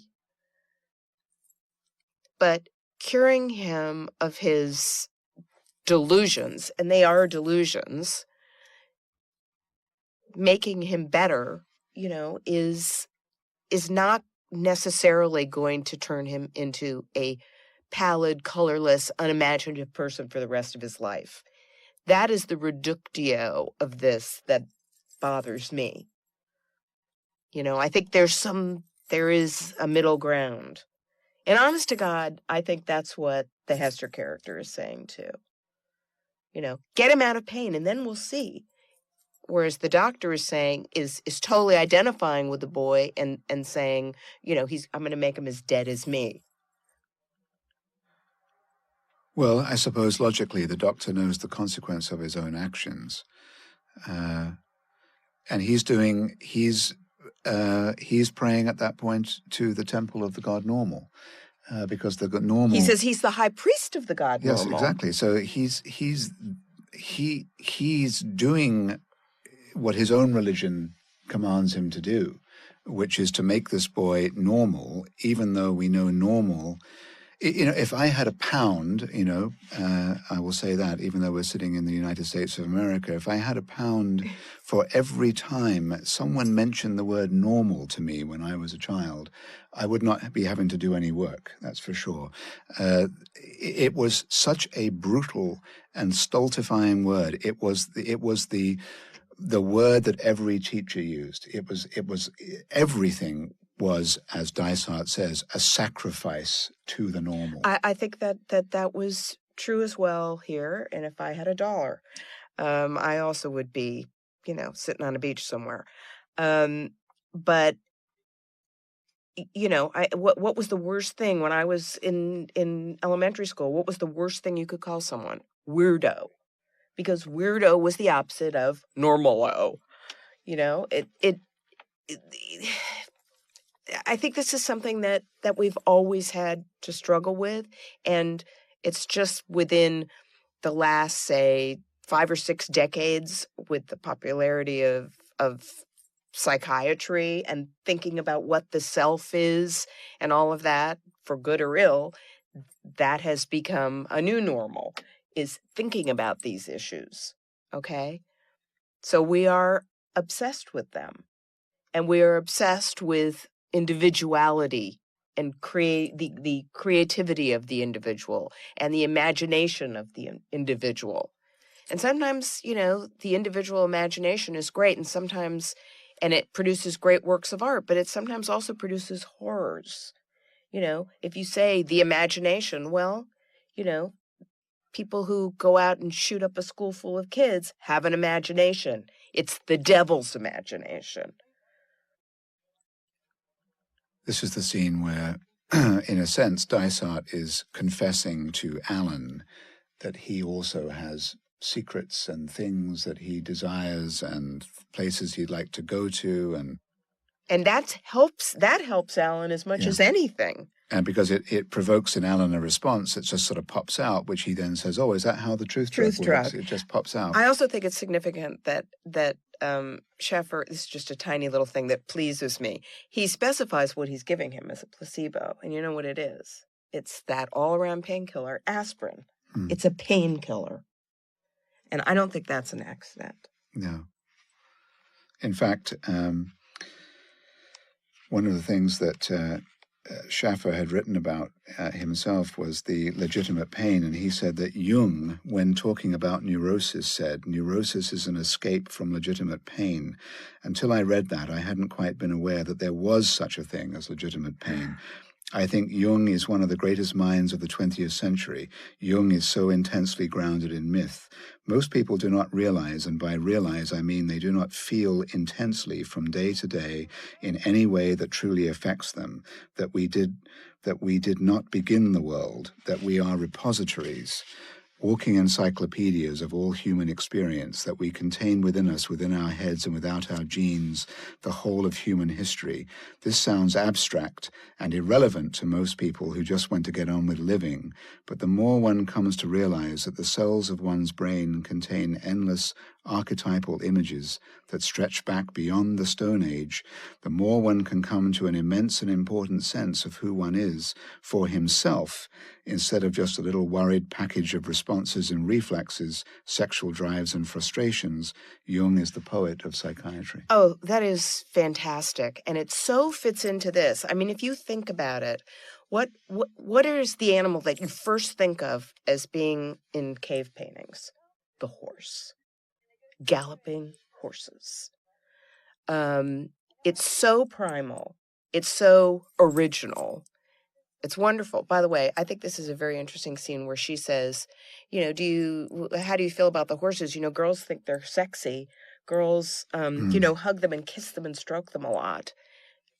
I love that. I love that she's out there, completely free and open about it. She's also the one who is now going to invite him to a skin flick. Yes.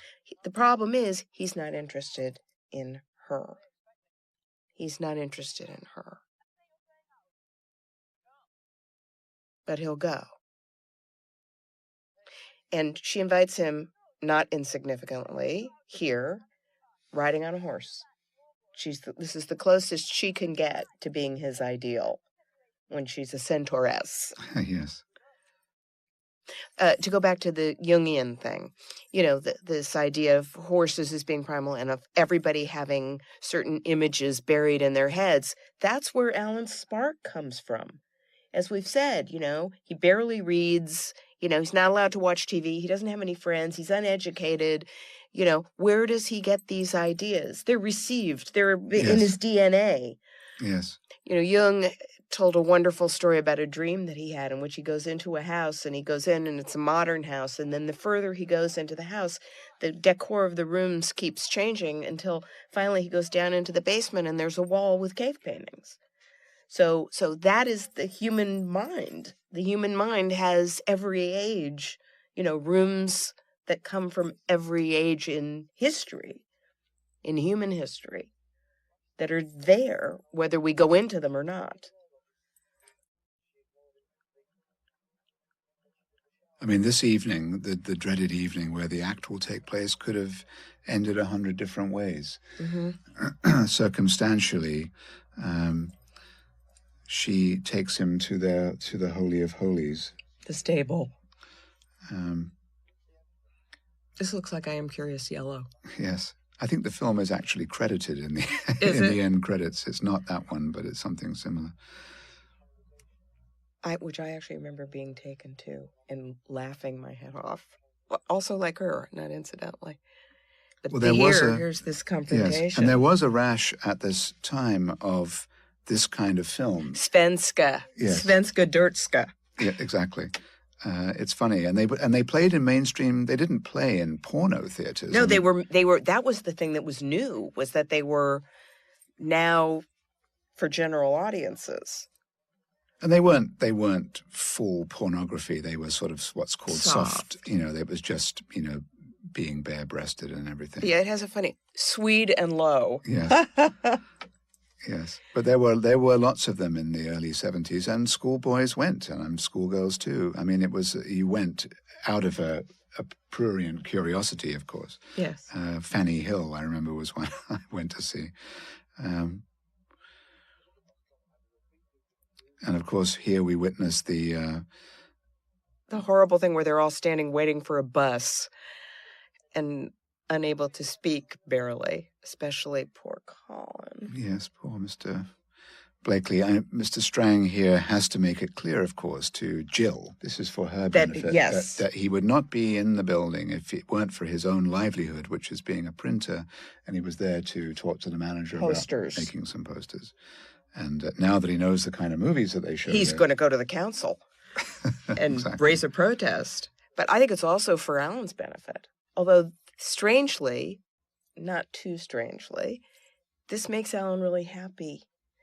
Because he discovers the way he discovers with the doctor that his father has secrets. And his father also has a... love life. Well, a lack thereof. Not a love life. Yes, no, actually, it says he has a... Can I say the word? Cock. Yes. Like any other guy. That's right. In other words, he had never given a thought to his mother and father's life. Private, personal, life. Sexual life, let's say it. But now he is aware of the fact that his mother and father probably don't have one, and that this is his father's way of going out, just like he does, at night, and doing his secret things. It makes Alan feel better. It makes him feel much better. That's what It makes him feel much better. It lightens his heart in a way. He feels like he can do anything, which I think is one of the reasons why he goes ahead with her. And also, he has the ability to stand up to his father for once. He says, I'm not coming. I'm going to see her home. And he makes an argument that the father can't deny, which is that it would be proper to see her. That's right. The word proper is kind of goes with the word normal. Exactly. The word proper is what causes the father to not contest it any further, because he knows it's proper. But he can't resist the barb, which is, I'll see you when you choose to return. Come home. Yeah. And then what's very interesting is that Alan says, I couldn't believe his face. He was afraid of me. Yes. And let's use this moment to talk about Peter Firth. Look at that face. Look at that. I know. And yet he, if it weren't for him, he's got this destroyed, ruined angel's face. He looks very young. I think he was probably about 22 or something when he made this, 23.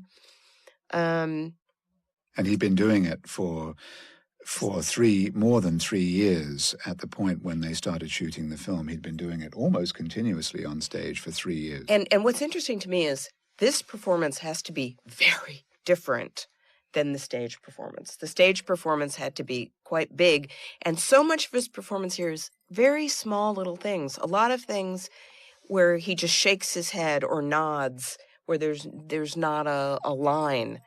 And that strikes me as having to have been quite different from the stage performance. This is a real contained performance, except when it isn't, when it must be big. And I love things like his cloddy little walk. He's got this flat-footed little, almost like a child's walk. Well, he does seem very, very young. Yes. The character of Alan is said to be 17. Yes. And certainly Peter Firth's portrayal of him would lead you to believe that he's a lot younger than 17. He seems almost, I don't want to use the word, he doesn't seem to be simple or slow. He is backward in some way. He is backward because he has no society really that he exists in. He's so isolated and alone. One thing is, whenever he is lying, he does put on a simpleton's face. He goes completely blank and slack-jawed. No, never, I never. And it's when he's lying, when he doesn't want to reveal what actually went on. And there's also a sense, too, I think, in when they're going to the stable, that he sort of he does want to. He says he wants to kiss her. He wants to see her.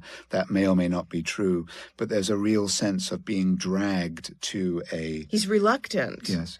Look, as they're going up the hill here, she says, "Are you coming?" or something like that. She has to, and he stops. He's got to stop and look at the moon or whatever. He's very, very. It's not like when he's taking the horse out to the field where he's anxious and he wants to go. Right. No. Here he's being dragged to what I think he feels. There's dread here. That's dread. The thing, and it's sexual dread, and this is where the homoerotic theory, I think, really sort of comes into play, because not only is it a dread of the horses being there, but there's a real dread of the sexual act, which he's afraid of. Yes. And he thinks that that's going to come, and what's going to happen if I have to do it, and I know I'm not going to be able to do it. Yes. I'm just going to read a little bit here by... I'm going to read right back at you after. But this is by C.J. Giannakaris from Drama into Film, the Shaffer situation, and it really is about Peter Shaffer's feelings about the film at this point as we come into the stable. He says that when Equus was contracted for the movie screen, Shaffer made certain that he was connected with the operation as the writer of the movie script, it turned out, to keep an eye on the project. Unfortunately, the Equus film brought Shaffer nothing but added grief. Despite the respected director, Sidney Lumet, and such exceptional performers as Richard Burton, Peter Firth, and Joan Plowright, the movie of Equus missed the mark, ending up a box office disaster, although it earned both male leads Academy Award nominations. One crucial handicap to its success was a boycott supported by a national movement for animal rights. The issue of cruelty to animals was raised when Lumet insisted on simulating the blinding of the horses in ultra-realistic fashion. About the resulting film, Shaffer said, "I wrote the script originally, not that it did me much good, because the script I wrote was not really shot. I think I did much more imaginative work. I don't want to attack anybody. Sidney Lumet did a very competent job, and he included me in all the time. What depressed me about the film is that it didn't have any of the images I wanted to see in it. I was very disappointed in the visual side. Lumet failed in particular with those pivotal episodes when Alan Strang is ab-reacting. Most desperately misguided of all were the shot decisions in the final stable scene. There, Strang encounters his sexuality in clinical fashion through Jill in total realistic nudity, but without any sense of love. Alan confronts his god Equus physically, not spiritually, by realistically hacking out the horse's eyes. Absolutely none of the mystery so central to the play is retained in the movie. Shaffer noted that he could not bear to watch the blinding scene when it was shot, nor can he look at it even now on the screen. So painful was its crude literalism. And here I think is really the fundamental point of this, is that we are going to have our two actors here literally strip themselves down to the bone to be able to convey an absolute failure. Here is the total sexual failure that leads to the incident that we're going to see. And yet the actual incident, when we see it, does not seem to be like a godlike consequence, if you will. It doesn't feel connected. It doesn't feel connected. I think that's my problem with it. But can we just go to this for a second? This is a failure, and you could, one of the things about this play that makes it very good is that there are numerous ways to interpret it. But, Alan's reaction when they try to have sex, and of course he lies about this initially, and then he says, I couldn't see her, only him. Every time I kissed her, he was in the way. When I touched her, I felt him under me, his side, waiting for my hand. And that description goes on, and then he says that he doesn't want flesh, he wants hide. Then I couldn't even kiss her. This is all happening here in this scene. And this is what a critic named Don Shuey wrote in response to that. He said, I can only react to this passage with a shock of recognition that I assume other gay people may share, recalling heterosexual encounters. With very little imagination, you can substitute the horse of Alan's desire with a man, and the parallel with homosexuality hits home, which I think it does, and particularly because all of Alan's obsession with horses is presented as aberrant sexuality. And in this period, what was aberrant sexuality? Homosexuality. Yes. It was only just beginning to be talked about. Yes. And not overtly talked about here, but certainly suggested so many, many times. Less than 10 years before this film was made, homosexuality was a crime. It was a crime. It was a crime. And what did he commit here? A crime. So I don't think it's, I would say, as I would say about Thunderbolt and Lightfoot, it's one way to look at the film, at the story, at the play. It's one way among several, but it is very persuasively done. The horror of the parents, the, suggestion of only at night and we go out and we meet. And I mean, there are just so many ways in which it seems possible to me. But again, it's not the only possibility.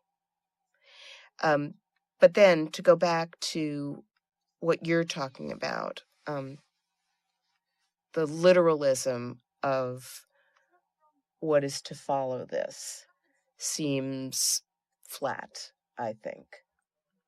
Well, in contrast to the stage where it is all, of course, not just stylized, but almost performed as if it is again, I think we're back to the Homeric ritual that Dysart talks about ancient Greece, which is the way that and I think that's probably something more along the lines that Shaffer would have had in mind for the film, something that was almost ritualistic. And as well, the ritual is enacted in the play, but I'm not sure how he would have seen it. Yes, I mean, it would have taken, it would have had to have taken a much more unnatural way of visualizing it than what we are going to see. Yes, up to and including, I think we talked about this, the use of that little scythe. Yes, well, I do want to mention that because in the play and not in the film, when Hesther first goes to Dr. Dysart's office to tell the doctor about this new boy, he says to her, "Welcome to the torture chamber." That is not in the film. And what that always meant to me was that Dr. Dysart's office was a place of medieval practice, that there was a sort of a throwback to something that was primal or primitive or medieval in the way that you would have to go about the business of helping these children, which ties right into what he later says about how he's going to basically lobotomize them, or in his home dream, literally cut out their insides. But again, that is his perception in his self-hatred. Yes. However, but then he asks Hesther, what did the boy do? And she says the boy blinded 6 horses with a metal spike. And she says a metal spike. And she says a metal spike both in the play and in the film. However, we are going to see in this reenactment that he is not using a metal spike, but something like a small scythe. Now, that may be, inconsequential in the grand scheme of things, but what it says to me is that the metal spike was again something that would imply intimacy, because with the metal spike, he would have to be right on top of the horse in order to do something like that. But with a long-handled instrument that he's got here, he can be further away and removed. Now, that may be an easier way to shoot it. And Lumet does try to have it both ways here. He does try to have a false head, but he also does that. I hate that. I know. I hate those inserts where you see the thing poking into the eye. It's very difficult to watch. And this is what Shaffer was complaining about, that this is not necessary and is, in fact, in a sense, the godlike, anti-mythic, exactly. And this has to be the most, this has to be the most mythic element in the play, and I mean in the film, in the same way that the orgasmic ride is. And by the way, they both end the same way, with Alan screaming. Yes. And once in ecstasy, once in agony. And he's crying out here, find me, kill me, find me, kill. He wants it to be over at this point. Now, this is introduced for the film because in the play, Mr. Dalton does not come and bang him on the head like this. But it makes for, I suppose, for a good moment here to bring, in a sense, Alan back to the reality that he will now be convulsing on the doctor's floor when we next see him after Dalton hits him here. You can understand, you can certainly sympathize with Mr. Dalton's horror and outrage. It's arguable as to whether or not you needed to see him here. I don't think that you did need to see him. You just needed a visual transition. But I would agree, that for me the most, if that scene of the blinding had been handled in the film the way that the ride sequence, the orgasmic ride sequence was handled, I think it would have been a lot better.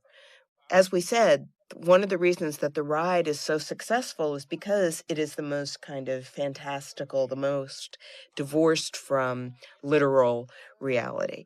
And a dose of that fantasy, even if it's horror fantasy, would have been a lot better. It shouldn't look like Psycho. It shouldn't look like Psycho, no, and that's it. And that's the problem with it.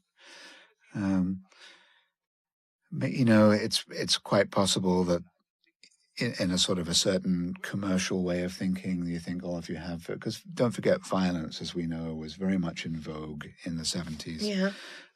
And it would be a talking point for the film. Have you seen the movie where there's that scene where blah, blah, where there's blah. all the spurting blood and all of that may or may not come into play. Just to go back to Elliot Kastner, who, although this was co-produced with Lester Persky, I always think of Elliot Kastner as being, because he had very interesting taste. He was always trying to do things that sounded like they were commercial, but in the end they were always almost relentlessly a little too interesting, uncommercial. He produced one of the films was The Nightcomers, directed by Michael Winner with Marlon Brando. He made The Missouri Breaks with Marlon Brando and Jack Nicholson. Now these films were all flops; they were terrible flops. And he made all those kind of beautiful Philip Marlowe neo-noir. He did the Farewell, My Lovely, I believe, and the remake of The Big Sleep with Robert Mitchum. He did The First Deadly Sin with Frank Sinatra. He produced one of our favorite films, Harper, with Paul Newman.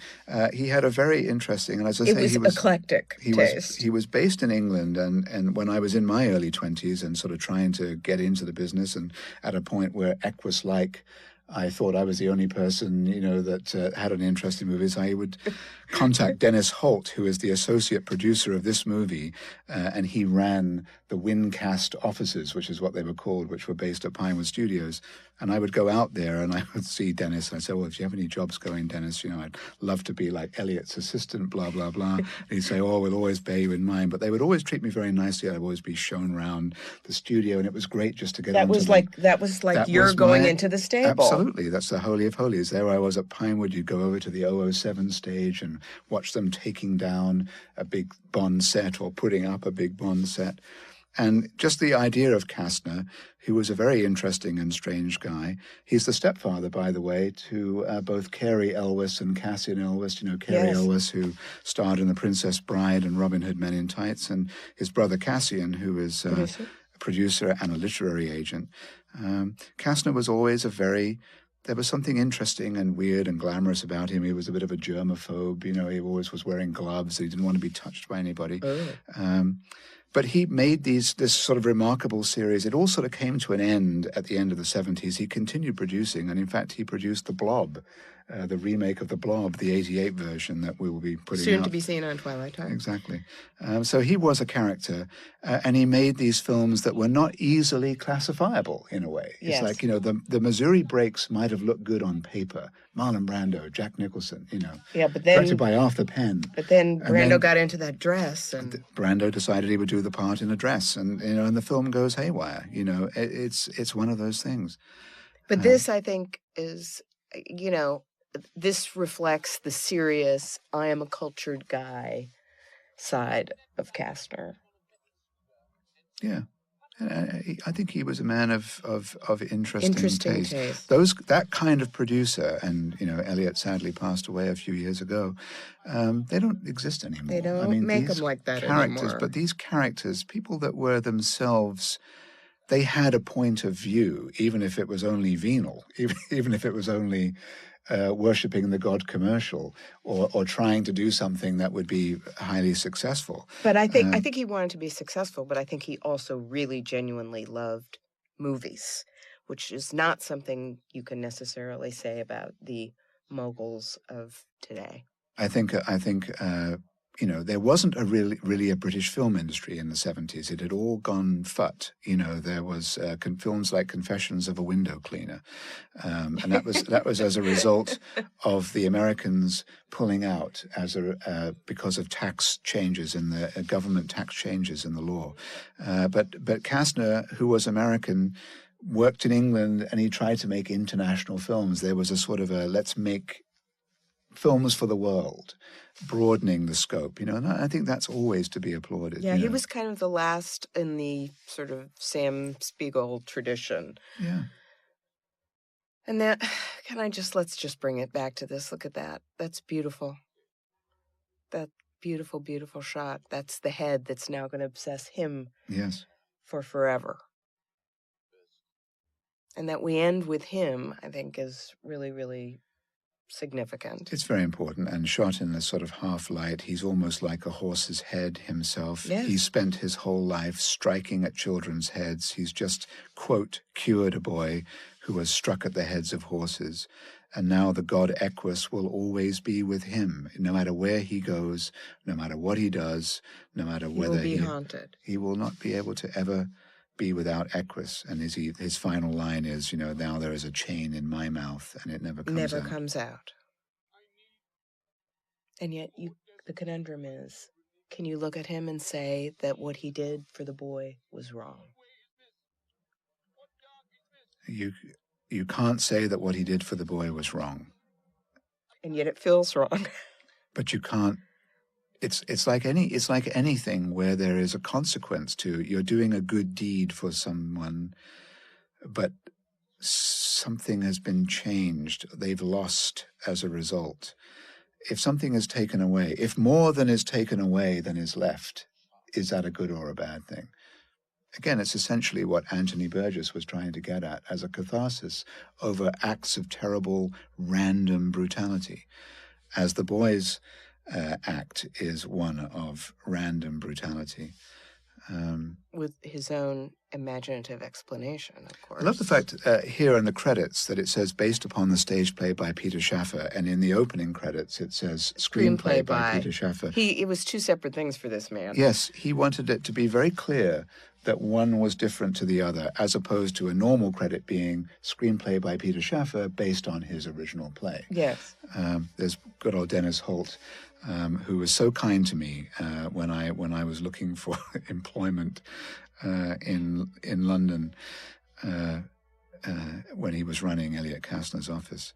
And here's the list of these actors, not many actors, all of them, at least down to Jenny Agutter and Kate Reid, actors that went on to have very nice careers and already had careers, beforehand. In the theater, largely.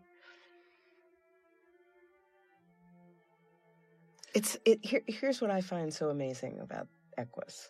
It sits with us, and we could go on talking about it. By the way, look, who's the technical advisor? Yes. Yakima Knut, the greatest horseman who ever lived. I know. We were talking about him the other day, and it's funny, when we began this commentary, we were joking, Sweet Bird of Aquarius is the porn film, or the quasi-porn film we were watching. We were speculating, can we talk for 137 minutes about this play? But apparently we can, and for that I thank you, Julie Kergo, for bringing to the table everything that you bring. Thank you, Nick. Thank you.